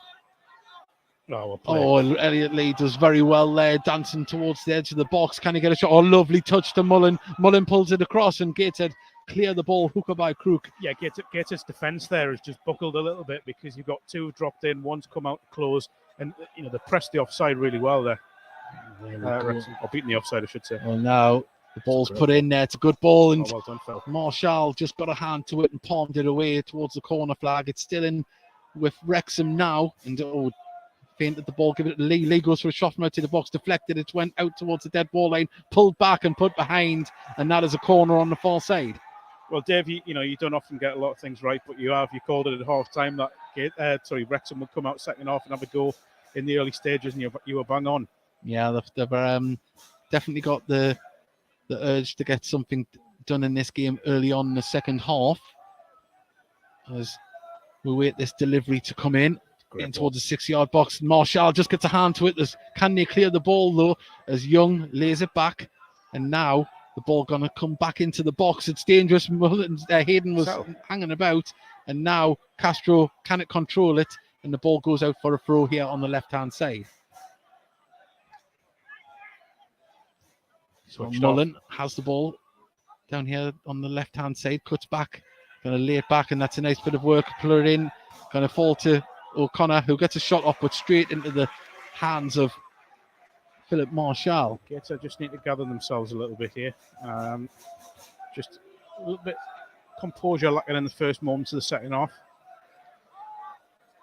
Well, Gateshead try and build, still have the ball inside their own half as Lewis Story gets it to Tinkler on the halfway line. He looks up to get the ball moving forward, just plays it inside to Bailey. Back to Tinkler. Tinkler just lofts it over towards Pye, who lets it run through to Richardson. Conter back to Richardson. It's better. Ball starting to move forward up into the Wrexham half. It's Campbell. Gives it back to Conter. Still in possession, Gateshead. Back inside their own half. Tinkler looks for a runner there, but picks out Castro on the right wing. Castro using a fancy bit of footwork. Plays it inside there to Ollie. Ollie back to Elliott. Elliott now, can he get the ball back across? He's going for himself and puts it across. It's wide. He's got to lay it off, you know. I think he's got to lay it off when he's cut inside. I get the goal scorer's instincts kicked in there, but I just think he's got to lay it off. He's got Greg Ollie. He's got. There's a very tight angle to try and get one away from there. It's great play again. So patient from Gateshead. That's much better. Well, we're into the 50th minute here. 0-0 still. If you are just joining us, and if you are, where have you been? Palmer wins the header. Sunbathing by the looks of it. Quite possibly with some of the locations that are tuning in, as O'Connor puts it across to the far side, and now Ford could drive forward. He's driving with the ball. He looks up, puts the ball into the box, and Gateshead haven't cleared it, and a great save. Marshall reaction. I don't know how Mullen got that from underneath his feet to get his shot away, but great stuff from Wrexham there. Yeah, real snapshot there from Mullen. It's a good save, you know, from Marshall. I think he's made it look a lot more easy than it actually was. There's lightning reactions there, but we've got to be on our best defensive duties here, Gateshead, as we're going to wait for another delivery to come in from O'Connor. There's a little bit of pushing and shoving in the box near the goal line. In comes the ball. It's not the best delivery and hooked clear by Gateshead. Lee is going to keep it in. What can he do with it? Plays it down the line, looking for Mullen. He controls it well. Lovely touch. But there was Conter just to intercept. And can Gateshead get on the break now? Is Campbell now. Plays it inside. And, Castro with a lovely turn. But I thought he was going to bring it back for a free kick there, referee, the way his arm gestured. But he didn't. It was a good tackle. Well, Castro was down there. I thought he was caught, but the referee was not giving it. Now the ball is being put out of play on the far side. The reason I think Gateshead I think this might be a serious one, you know. Yeah, he hasn't moved, has he, since he's went down. Let's hope Kevin Castro is all right. I'll say Paul Griffiths has sent us a message. Best commentary. Guys, listening in from we give us a shout. It's that long Welsh town. Well, my wife used to work in Wales at a school in Wales, and she can pronounce that. Can she? She can. I can't. Well, next time I'm getting her on commentary. She talks more sense. It's not hard, really, is it? And she likes Ryan as well. So. Yeah. Who doesn't? Who doesn't? I know it ends in gok gok gok. Yeah. That's the way it is. That's all I can do. At the moment, for our audio listeners, Castro's receiving treatment. He's just sitting up, and there's an awful noise from the tannoy above us. Apologies. Gateshead, from Gateshead Council is watching. Thanks for sorting the floodlights, but can you sort the tannoy? And there's a Wrexham fan put to Rob McElhenney, I dare you to give the Heat Army a shout out on the stream. Well, that'd be nice, wouldn't it, if you could give us a message as well? We'll get the trifecta. See if we'll get the Gateshead chairman to tweet as well. And he's back up on his feet and onto the far side there, receiving treatment before he can come back on. He seems to be walking all right. So he's had the magic sponge. Into the 53rd minute, 0-0. Castro is back on the pitch. It would have been interesting if he did have to go off. Who would come on? You think possibly Lewis Knight or Dan Ward would be the option. Yeah. I would say Dan Ward would have probably been the option I would go for on that, but I'm not the manager. As the ball comes up towards Ollie Palmer, didn't win the header, and now Gateshead can hook this one clear from Tinkler. As the ball's nodded down in midfield, Palmer drops deep to get it, gets it to O'Connor. O'Connor looks across the far side, picks out Ford, who's in acres of space. What can he do with the ball? We've seen him make dangerous runs already.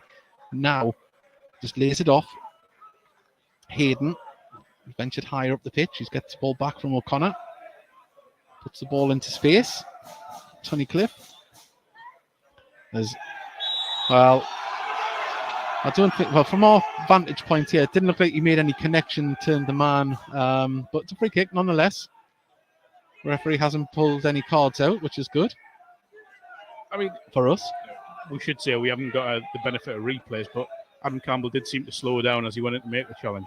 We've got another bit of praise. Yeah, someone's put, enjoying the commentary. Any chance you can get the match of the day gig? If only. Could you imagine it? As Lee puts a deep cross in there. It's been nodded on. Mullen was trying to get there. Didn't win the header. Gateshead manages to stab it clear. And it's going to go out for a throw on the far side to Wrexham, who quickly take this. And now can the cross come in? Quickly closed down. Good defensive work from Gateshead, making them drive backwards to the ball. In comes the cross now, nodded clear by Bailey, but it falls to Tozer. Tozer looks to get it forward, and Gateshead having to stand firm as Ollie Palmer puts a cross in there. Easy for Philip Marshall to just collect that ball. Yeah, I really like that from Gateshead. Again, disciplined defence, not diving in, just, watching the play out in front of them and then making them move when they had to. Of course, Gateshead, the form has had an upturn since just before Christmas, the arrival of a few new players. And, at the moment, long may it continue. But, going forward into this season, there's a lot of positive signs that Gateshead can manage to get themselves out of the relegation zone if they play like this week in, week out. Yeah, but they just need to make the games count against teams alongside them in the table. Yeah. That's the challenge, I think, for the next few weeks. Well, someone's put, who doesn't like Ryan? Adam Campbell, apparently. If you know, you know. Right, as lovely stuff there from Lee. Got the ball forward, and now Wrexham just had to turn with the ball. Good shape by Gateshead to get the ball back, and now Tunnicliffe can play it down the line. Was it kept in? It wasn't. Thrown to Gateshead just in front of the Wrexham dugout. There was danger there that was going to get away from Gateshead, but they've got back into a pattern, into shape really quickly and really snuffed that out.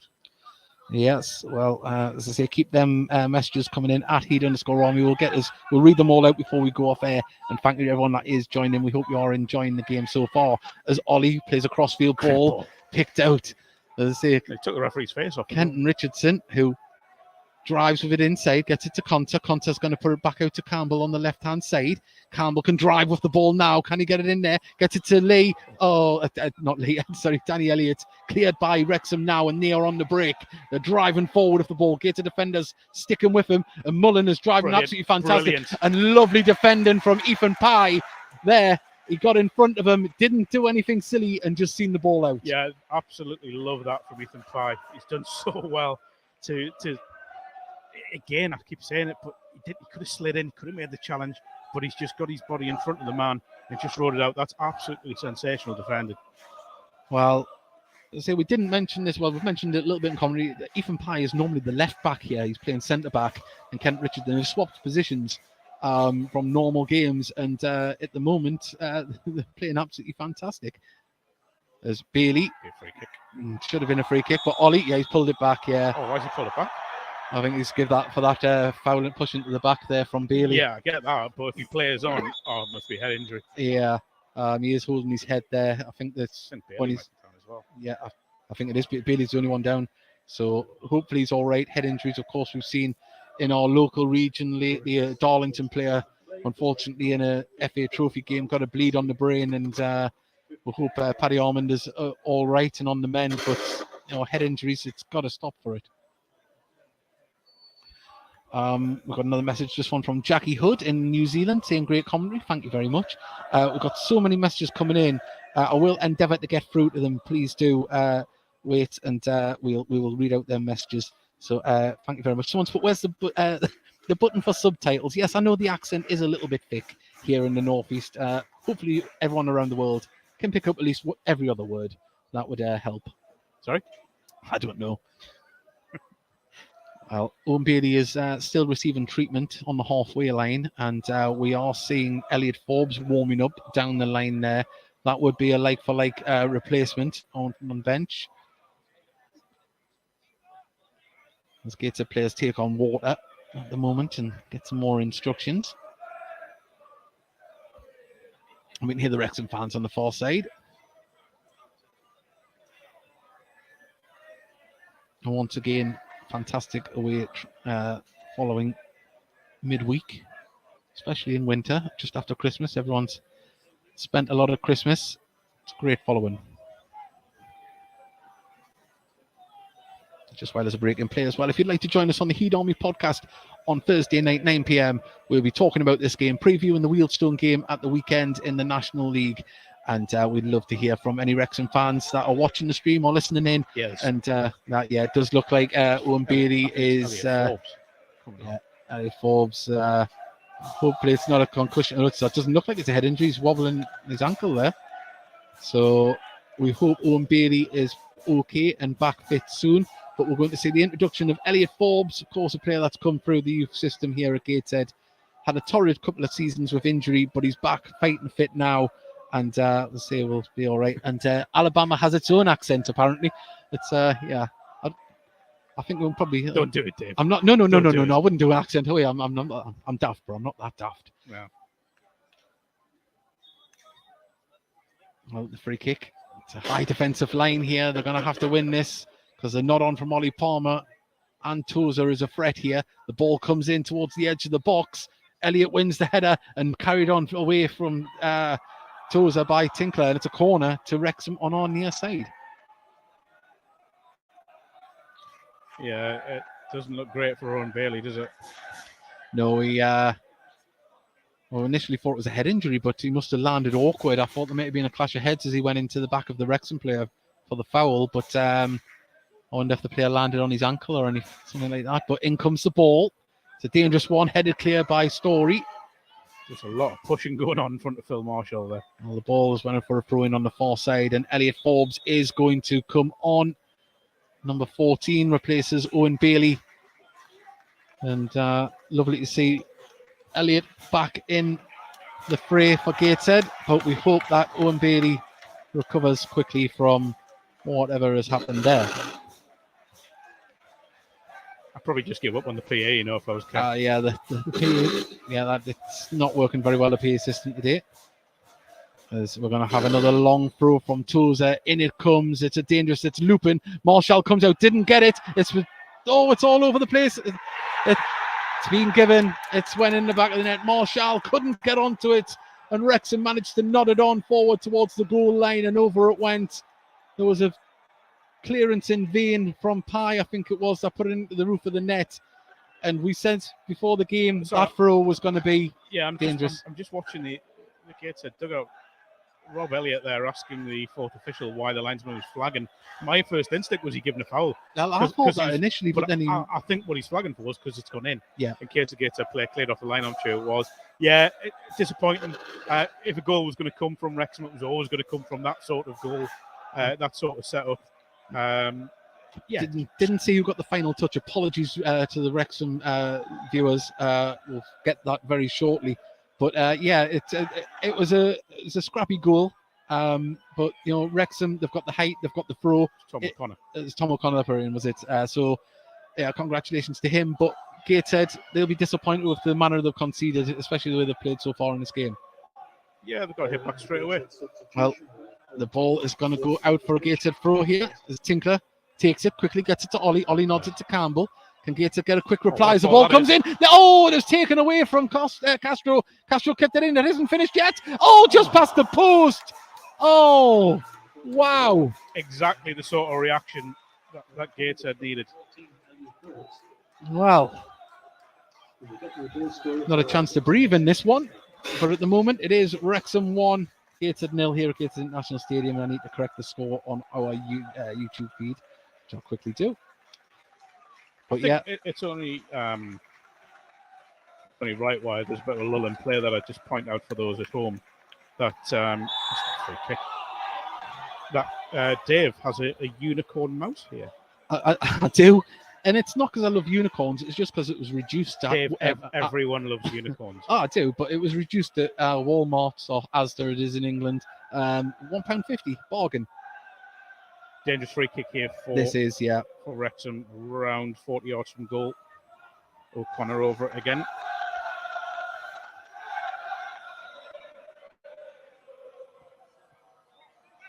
Well, we wait for this delivery to come in. We know he can put a good one in. He's done it so far. 63 minutes gone. Gateshead 0, Wrexham 1 as the ball comes out the back. Hayden was there. It's been nodded clear, but falls to a red shirt. Crossed in. Now Lee goes for a shot. Bodies in front of the ball to clear it. And Tozer, can he get a ball into the box? He's twisting and turning, lays it off. Now comes the delivery. It's a high one. It's going to dip. And it's been nodded down by Tunnicliffe. And Gateshead can try and break here, but the ball out wasn't the greatest. And now Ford making his way down the left-hand side and goes out for a throw. Gateshead just riding out a little bit of a storm here. Yeah, they need to stay composed as they've done for 99% of this game. But Wrexham, they have their own threats. And here comes that long throw again from Ben Tozer. That's nice. Someone cleaning his ball. Yeah, So you always need someone to do that for you, don't you? I certainly do. I don't need a full towel to do that with my mind, though. This one comes in towards the box and it goes straight out of play for a goal kick. As the ball now is played up towards Campbell, wasted, took too quickly. Take your time.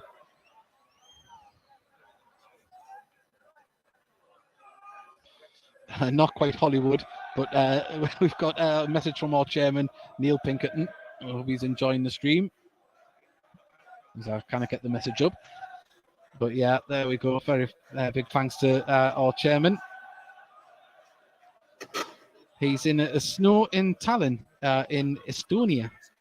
Good to hear that two greater fans in your commentary is doing all right. So, well, we've heard from chairmen from both sides of the clubs, and we need a McElhenney to complete the full set. Oh, we certainly do. As the ball came, I thought it came off Ollie myself, but it's a throw into Wrexham just on the halfway line, and 65 minutes gone. Gateshead, of course, have made a substitution due to the injury of Owen Bailey. To Gateshead change it up to try and get something back going up front, because Wrexham starting to. It's just all about 20 yards on the throw. He certainly has. As Story wins the header, and Mullen. Well, there we go. There's the foul. That's clever. It was clever. It was very soft. It was never a foul. But Gateshead will take it nonetheless. Do you think Mike Williamson might look at changing it up a little bit here, or do you think? I think goes you off? You may well see Dan Ward on for Kevin Castro at some point, but I also think there will be a point where you may see Aaron Martin come on up front with Danny Elliott in a maybe a 4-4-2 or something along those lines. Ball bounced through, and Campbell has anticipated it and got there. The Wrexham defence stood still. Castro on the ball now. Can he get a delivery? And he's going for it. Goes for a shot and cleared. Look at that. Before it got towards the goal, and there's Pye to nod it down to Kenton Richardson on the far side. Plays it inside to Conter. Conter looks so good on the ball, you know. He's so calm. And he gets the ball in awkward positions, but he always retains possession really well. Middlesbrough got real talent in the hands there. He certainly have. Of course, he arrived at Middlesbrough in the post-season from after leaving Watford, and Gateshead have got him on loan because Gateshead reserve goalkeeper and director of football Rob Elliott was the backup keeper at Watford last year, and he was telling them all about Gateshead while he was there. So it's a happy one that's worked out as McFadden tries to play it in. He does. It took a little deflection. Gateshead need to switch on here as it's been passed inside, and Mullen now lays it off for Lee. Lee goes for the shot. Good save, but Ollie Palmer's there and put it into the back of the net. He couldn't control the ball. Philip Marshall, and it just landed at the feet of Ollie Palmer. He placed it into the back of the net, and that's 2-0 to Wrexham here. 67 minutes gone. We're into the 68th minute. And you would imagine now Gateshead are going to have to conjure up something to get something out of this game. Mistakes get punished by top sides, and that's exactly what's happened there. It's a great strike from the edge of the box. Marshall just couldn't hold it. I mean, the power of it was unbelievable. He's got something on it just to try and get it away from goal. It's a good finish, you know. It's a clever finish, actually. I don't know if there's replays being shown, but it's a clever finish the way that he sort of hit it down into the ground, so it's bobbled up over Marshall, who was on the floor. But yeah, mistake in the Gateshead defence. Ball has to be cleared. And they've been massively punished by a talented side a long way back now. It certainly is. Well, we've got about 22 and a half minutes of normal time remaining here. What can Gateshead do to try and get something out of this? But at the moment, as we mentioned before, I know there was a lot of football to be played. If Gateshead can play like they have done in this game the rest of the season, then things are looking slightly more positive than what they were earlier in the season.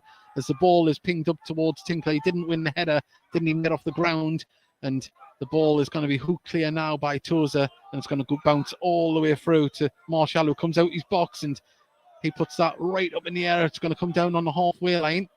Tinkler wins the header, but he judged to have fouled Elliot Lee there. Not Elliot Lee, sorry, O'Connor. And, free kick on the halfway line there. Lots of messages still coming in.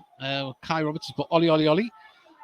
And we're going to win the league, says Jamie Roberts. And lots of messages coming in. I will endeavour to get to them all, but at the moment, the game is in full flow, and we don't want to sidestep from that. There's Tozer. He's going to take this free kick just inside his own half. Up it goes towards the big men. And nodded down and on the edge of the box. Shot from the edge of the box into hit a red shirt. I thought the appeals for handball. Didn't see it myself, but those appeals as Elliot Lee tries to get past Ollie and brings him down. Just give the goal kick. Yeah. Well, unfortunately, as I say, it's just went a little bit damp for Gateshead now, hasn't it? It's a little bit damp. Well, not a bit damp squib. You know, they've just collapsed a little bit, but hopefully, you never know. There's still time. Might be able to get something back. Castro. Touch. Lovely touch to control it. I thought it was going to bounce past him there as he gets it inside to Conter, but well read by Hayden. Puts it out, and that's going to land. Oh, I thought it was going to land in the away fans, but it didn't. We've got the second ball low.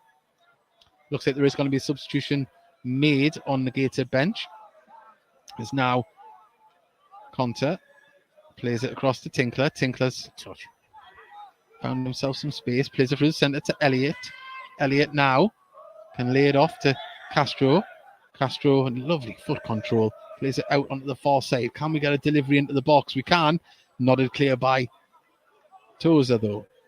I'm just not sure that's the right delivery against this back three. You know, They're very big. It's going to have to be the, inch perfect pass, isn't it? And that's Gates have got caught out at the back there. Now Mullen driving forward. He's got players for company, and well, we recovered from his mistake, Tinkler. And now, can we get the ball forward? Yeah, he's done well there, Tinkler. He knows he's made the mistake, used his experience, got back in. It's Lewis Knight coming on, isn't it? Summer signing for Gateshead. And he's had a lot of injury problems. We've only seen a couple of cameo appearances from so far since the middle of December, and lightning pace, and hopefully we get to see some of that here. I imagine it may be Castro coming off. Possibly. We'll see. Castro hasn't really dictated the game with who he's wanted to, has he? No, I think he's been a little bit more quieter in the second half, but that is Gateshead haven't been in the final third as much in the second half either. But now Pye Campbell gets it to Tinkler. Not the sort of ball Tinkler wanted right at the touchline. Not really. Well, now Campbell receives it, gives it to Pye. Campbell plays the ball over the top. The ball's going to be nodded clear to O'Connor. O'Connor to Palmer. Good. Palmer plays it across to Mullen. Mullen with a nice touch there to Young. And they've kept the ball moving well across the park. Wrexham. Hayden. O'Connor in the middle. Now they're just using the ball very much like Gateshead did in the first half. It's going to be passed all the way back to Howard. Howard clears the ball up the pitch. Story wins the header. Conter battling with Young. Falls to a red shirt. Played forward, and good touch from Ollie Palmer there under pressure from two players. And Tinkler does well to get in front of it. I thought that came off my Fadzing. That's hot. So there's an intern for the BBC in front of us. So we just can't see past our head for that one there. I didn't see it. Not that she's got a massive head or anything, but you know. Oh, there we go. Kevin Castro comes off, and Lewis Knight replaces him. Yeah, showing flashes of what he's about, Castro, tonight, but just got caught in possession in difficult areas at times. You can see he's still inexperienced. Oh, we've got people listening from Melbourne, Australia, and from South Florida. Thank you very much. I know there's a lot more messages. I will get to them before we go off air. But at the moment, the game is in the deep end, and we've got a lot to talk about. What's in front of us is Palmer finds space. He ghosted into that, didn't he? Put the ball across. Lovely stuff from the big man. And now Ford opens up, drives with the ball down to the dead ball line. Can he get across in? He can, but it comes off a Gateshead player for a corner on the far side. Another one from Melbourne. There we go. So we've got lots there. Maine as well. I think someone's listening in Maine. That's just up from New York. Perth, Western Australia. Thank you very much. I know there's tweets as well, but as I say, the match is just slightly more important than the shout out. So we'll keep up the match at this moment in time. And now we're going to see O'Connor with another delivery. In it comes. It's going to dip down there. Marshall gets a fist to it. Can Gateshead get it clear? Conta gets to the ball first. Didn't control it, and out it goes for a throw. And that's poor from Conta. I thought we were going to be able to control it a bit better.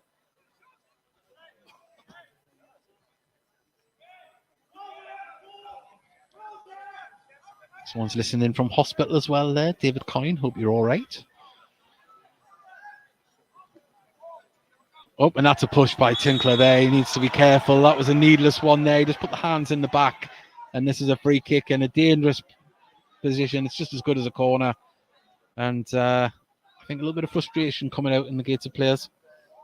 Yeah, just a little bit. I think they've just got to stay composed. There's still 15 minutes left. If they can, they haven't really had a chance second half as such. But if they can create something and get a goal back, then it is game on.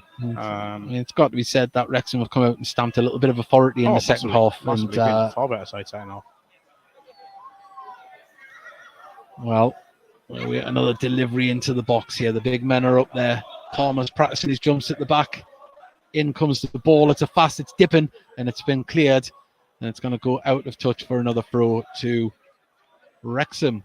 Aaron Martin is warming up down there for Gateshead. So is Dan Ward.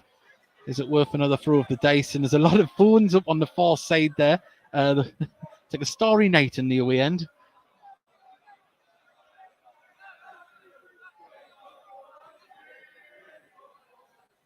Well, we wait this long throw from Tozer.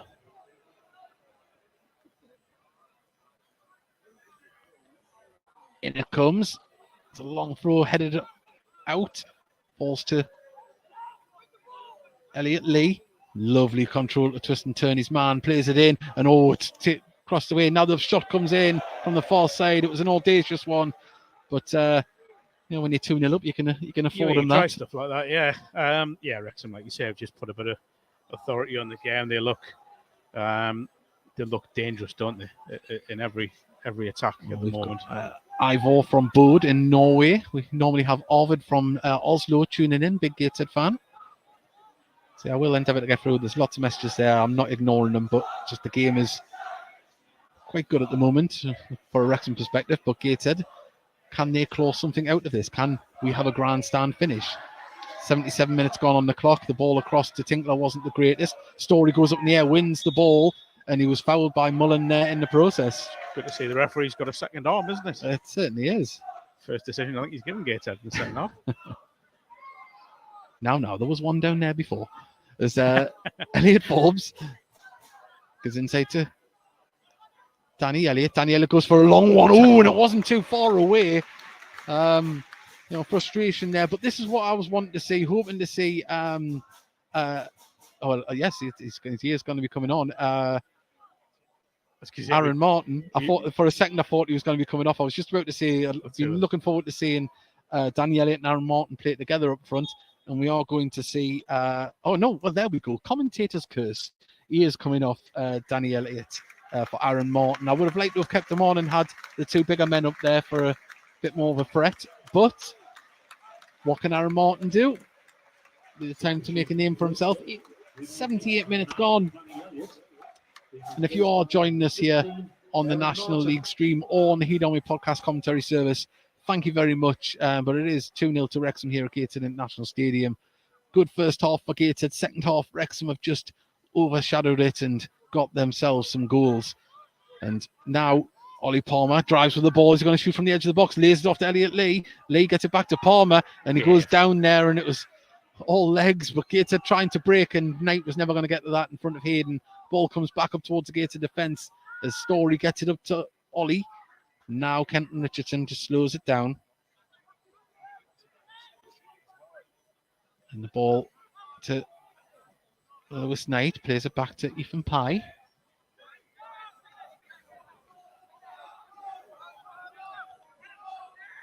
Tinkler just carries it inside, plays it across the defence to Pye. Been impressed with Pye, left centre back. He's done well. He certainly has. He's hasn't been bullied at all by two experienced strikers. There's a lovely ball through there, and now counters. Lewis Knight, can he get it in? Put it into the box. There's nobody there. There's nobody there. Oh, see, it's kind of the difference. You look at, they've gotten good areas, Wrexham, and made it count. That's a great chance. It's a really great chance there for Lewis Knight, getting in left-hand side, got runners in the box, and they've made the wrong run. I guess you can say his delivery isn't great. Just while we've got a little break in play here before the throw's taken, we'll give a special mention to former Gateshead player J.J. O'Donnell. He actually lives around the corner from me. And just to say the lovely work that he did with young Leland, and I think he's in hospital at the moment. We hope he's on the mend. And a big congratulations and well done to, obviously, Rob McElhenney and Ryan Reynolds for bringing light to the Leland's cause. And fingers crossed everything works out in the right way. But big well done to J.J. O'Donnell, lovely lad and a Gateshead hero. Yeah, I think he's got treatment on Thursday, I think it is. Fantastic. Well, hope he's enjoying the game if he's watching it tonight. As the ball is launched down the left side, headed clear by Elliot Forbes. Palmer all over the park at the moment, puts it across to the far side. What can Ford do with this? Is he going to open up down that channel? He's going to try. Now can he get the cross in? He can. And Elliot Lee gets the header away. And just for a second, I thought it was going to nestle in the back of the net. Well, Phil Marshall was very, very cool there, wasn't he? He was very relaxed, wasn't he? Very relaxed.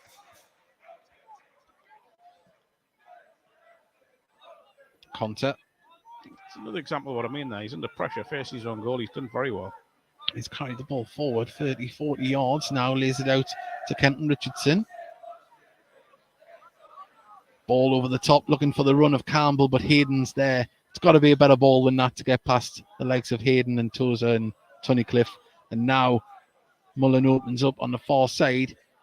Driving with the ball. He's still going, cuts into the box, pulled it back for Palmer. And Gateshead fortunate that the ball didn't fall to a red shirt there, and they can clear it as Aaron Martin up against Tunnicliffe. Martin still trying to get it. He does very well, Aaron Martin, but it falls to a red shirt.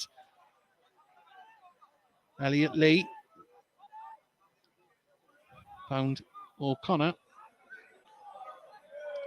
And there we go, through into Gateshead, ball goes out. Of course, Elliot Lee, his dad had a lot of success on Tyneside playing for Newcastle United.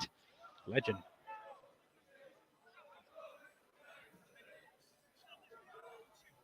Well, we are waiting. I don't know if our broadcasters went off there. Someone said the broadcast went out. Apologies if it has. We haven't noticed anything on our end. As Kenton Richardson just carries the ball forward. Wrexham playing a lot more relaxed at the moment.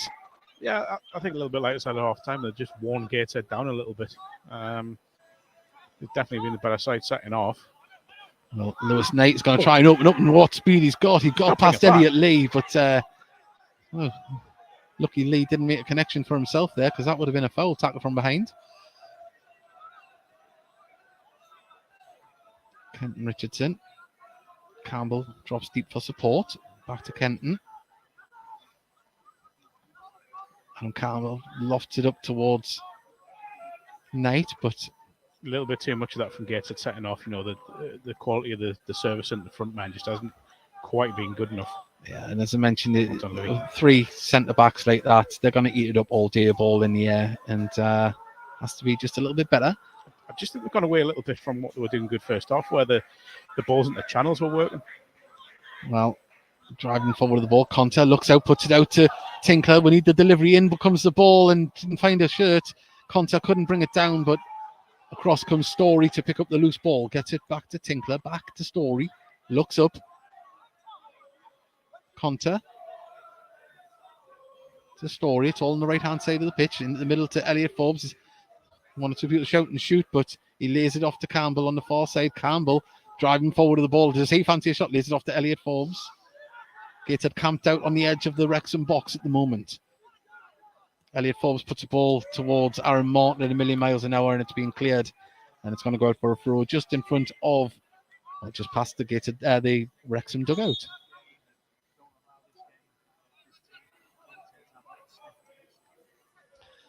Well, apologies if it was the commentary on the Heat Army podcast stream. If it did go out out of our hands, and I don't know if it was the other one.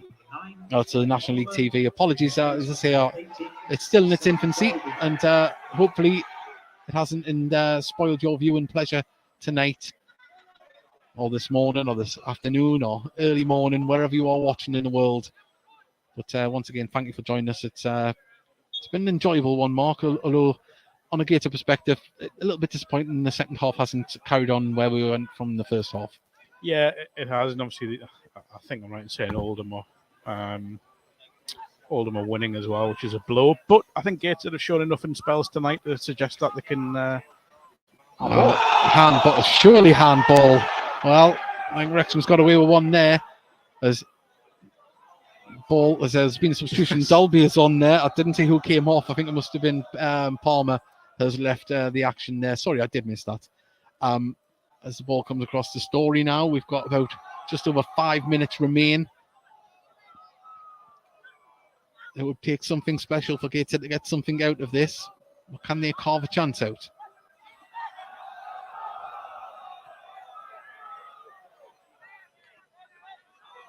Story.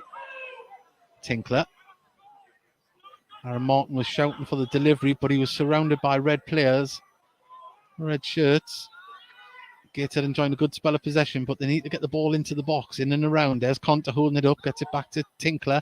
Tinkler just gets past his man, does very well there.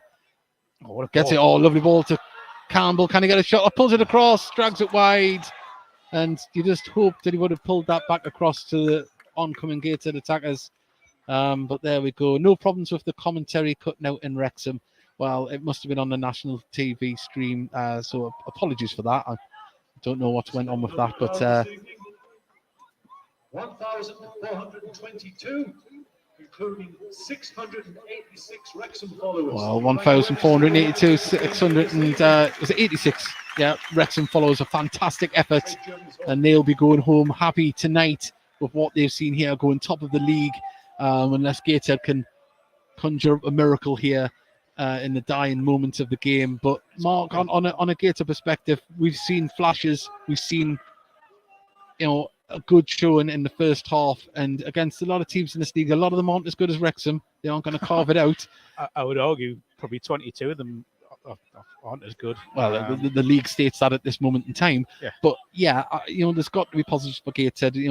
Going against the teams in and around us, we've got to go into them games full of confidence to show that we can do it. Because even now that we're 2-0 down, we're still having a lot of possession and dictating the ball.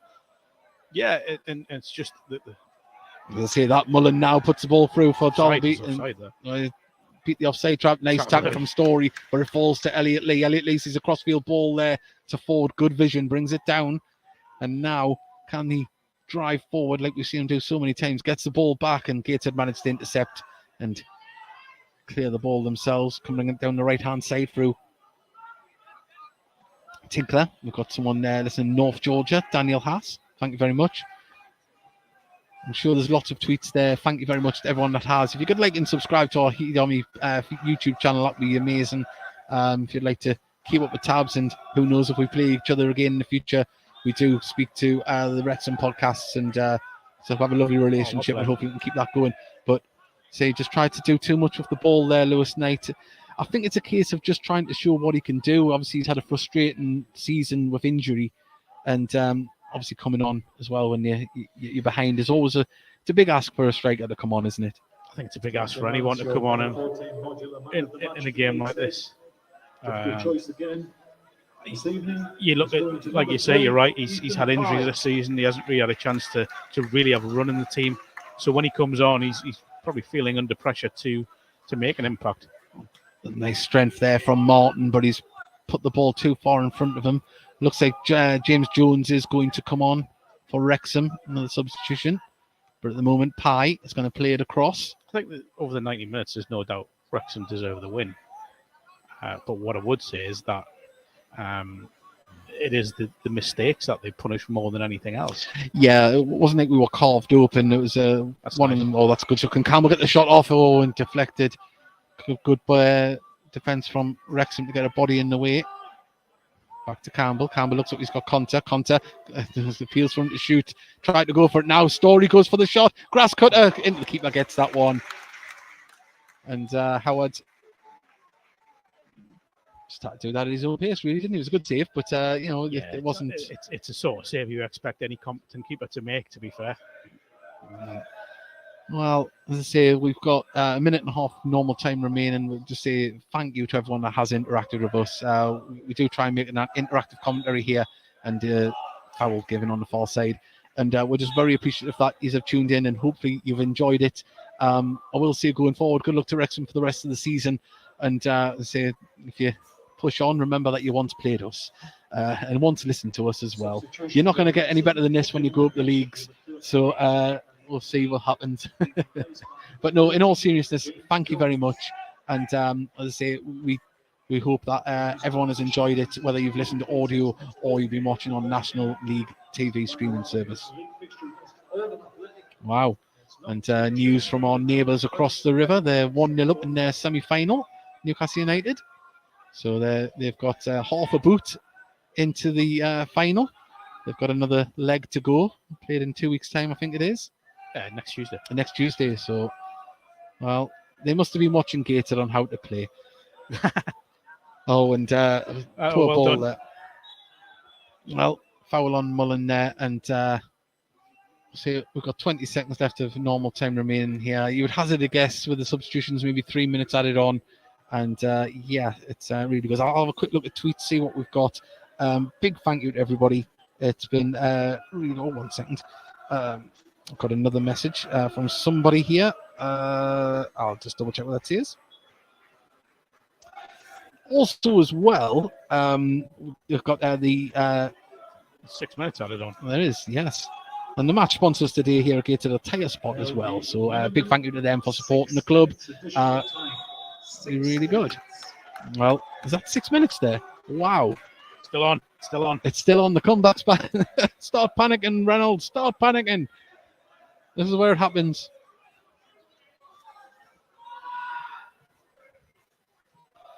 Ball across to Kenton Richardson, inside to Ollie. Back to Kenton. Can we get the ball moving forward?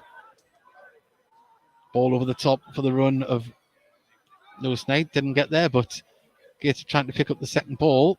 That ball wasn't the greatest, and it's been that passage kind of sums up, the quality just in the final third hasn't quite been there from Gateshead at times. Again, flashes, I keep saying it.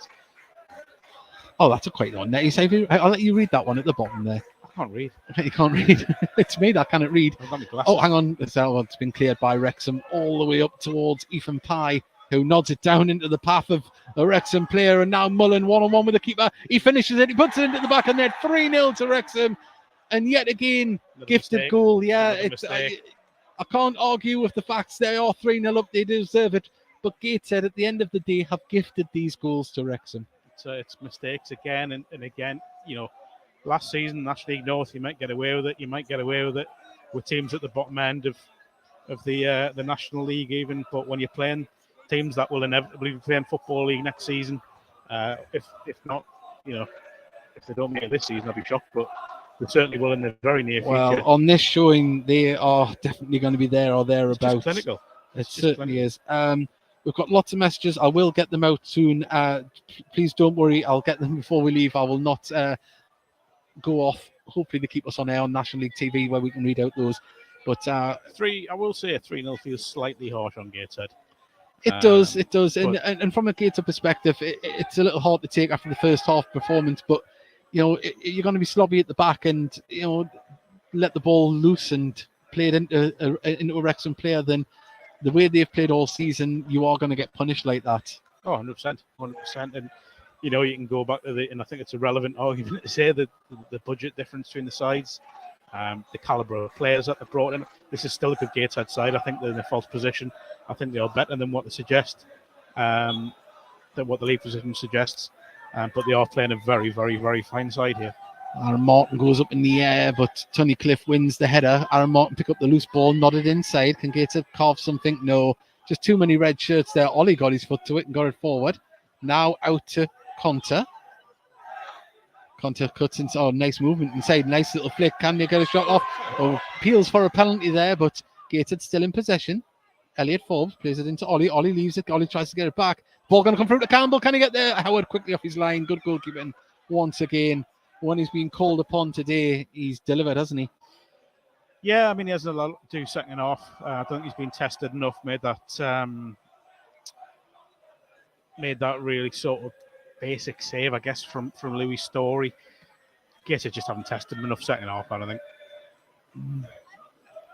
Certainly not, but we're in the dying moments. I see lots of people coming in praising the commentary. Thank you very much. We don't do it for praise, but it's always nice to be recognised, given recognition, isn't it? And a big thank you to Ryan Reynolds for tweeting as well. I'm going to joke that I'm Team Reynolds, not Jackman. Team Reynolds. I'm Team Farrell. The Team Farrell, eh? Oh no, not the Howie. You're just trying to antagonise the man. Also, if the Heat Army podcast would be very willing to be sponsored by Aviation Gin, or if you'd like me to be a background extra in Deadpool, I'm very, very open to that. So,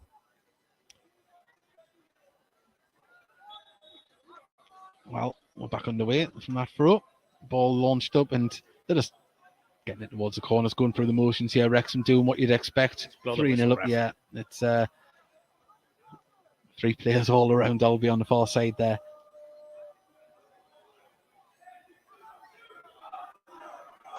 Well, once again, I've said it quite a few times, but I think it always deserves a comment and praise. The away fans there, nearly 700 of them on the far side. They've put the time and effort in to come to see their team, and they have delivered here on Tyneside and go top of the league tonight with this result, with Notts County not playing tonight. And Gateshead, say, regardless if they had got 3 points tonight, it doesn't look like they would have moved out of the relegation zone anyway, because Oldham just above us looks like they're winning at home to York City. But there we go, and Lewis Knight, just frustration there. Wasn't a foul given. Let's give it to Gateshead. Wow, that should have been a foul to Wrexham. But yeah, Tinkler couldn't get it to. Done, referee. Come on. Yeah, well, he nearly put the whistle to his lips there. Got home to Gordon. Lots of people saying they've subscribed. Thank you very much. We're just a little podcast that loves to promote our team, Gateshead. And we hope that we've entertained tonight. As Gateshead got a corner? No, they haven't. It's a goal kick.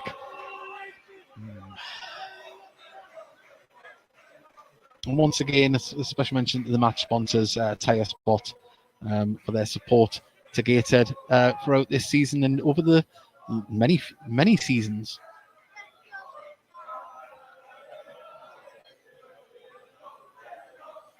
Well, Howard kicks the ball. Referee looks at his watch, and there is the full-time whistle.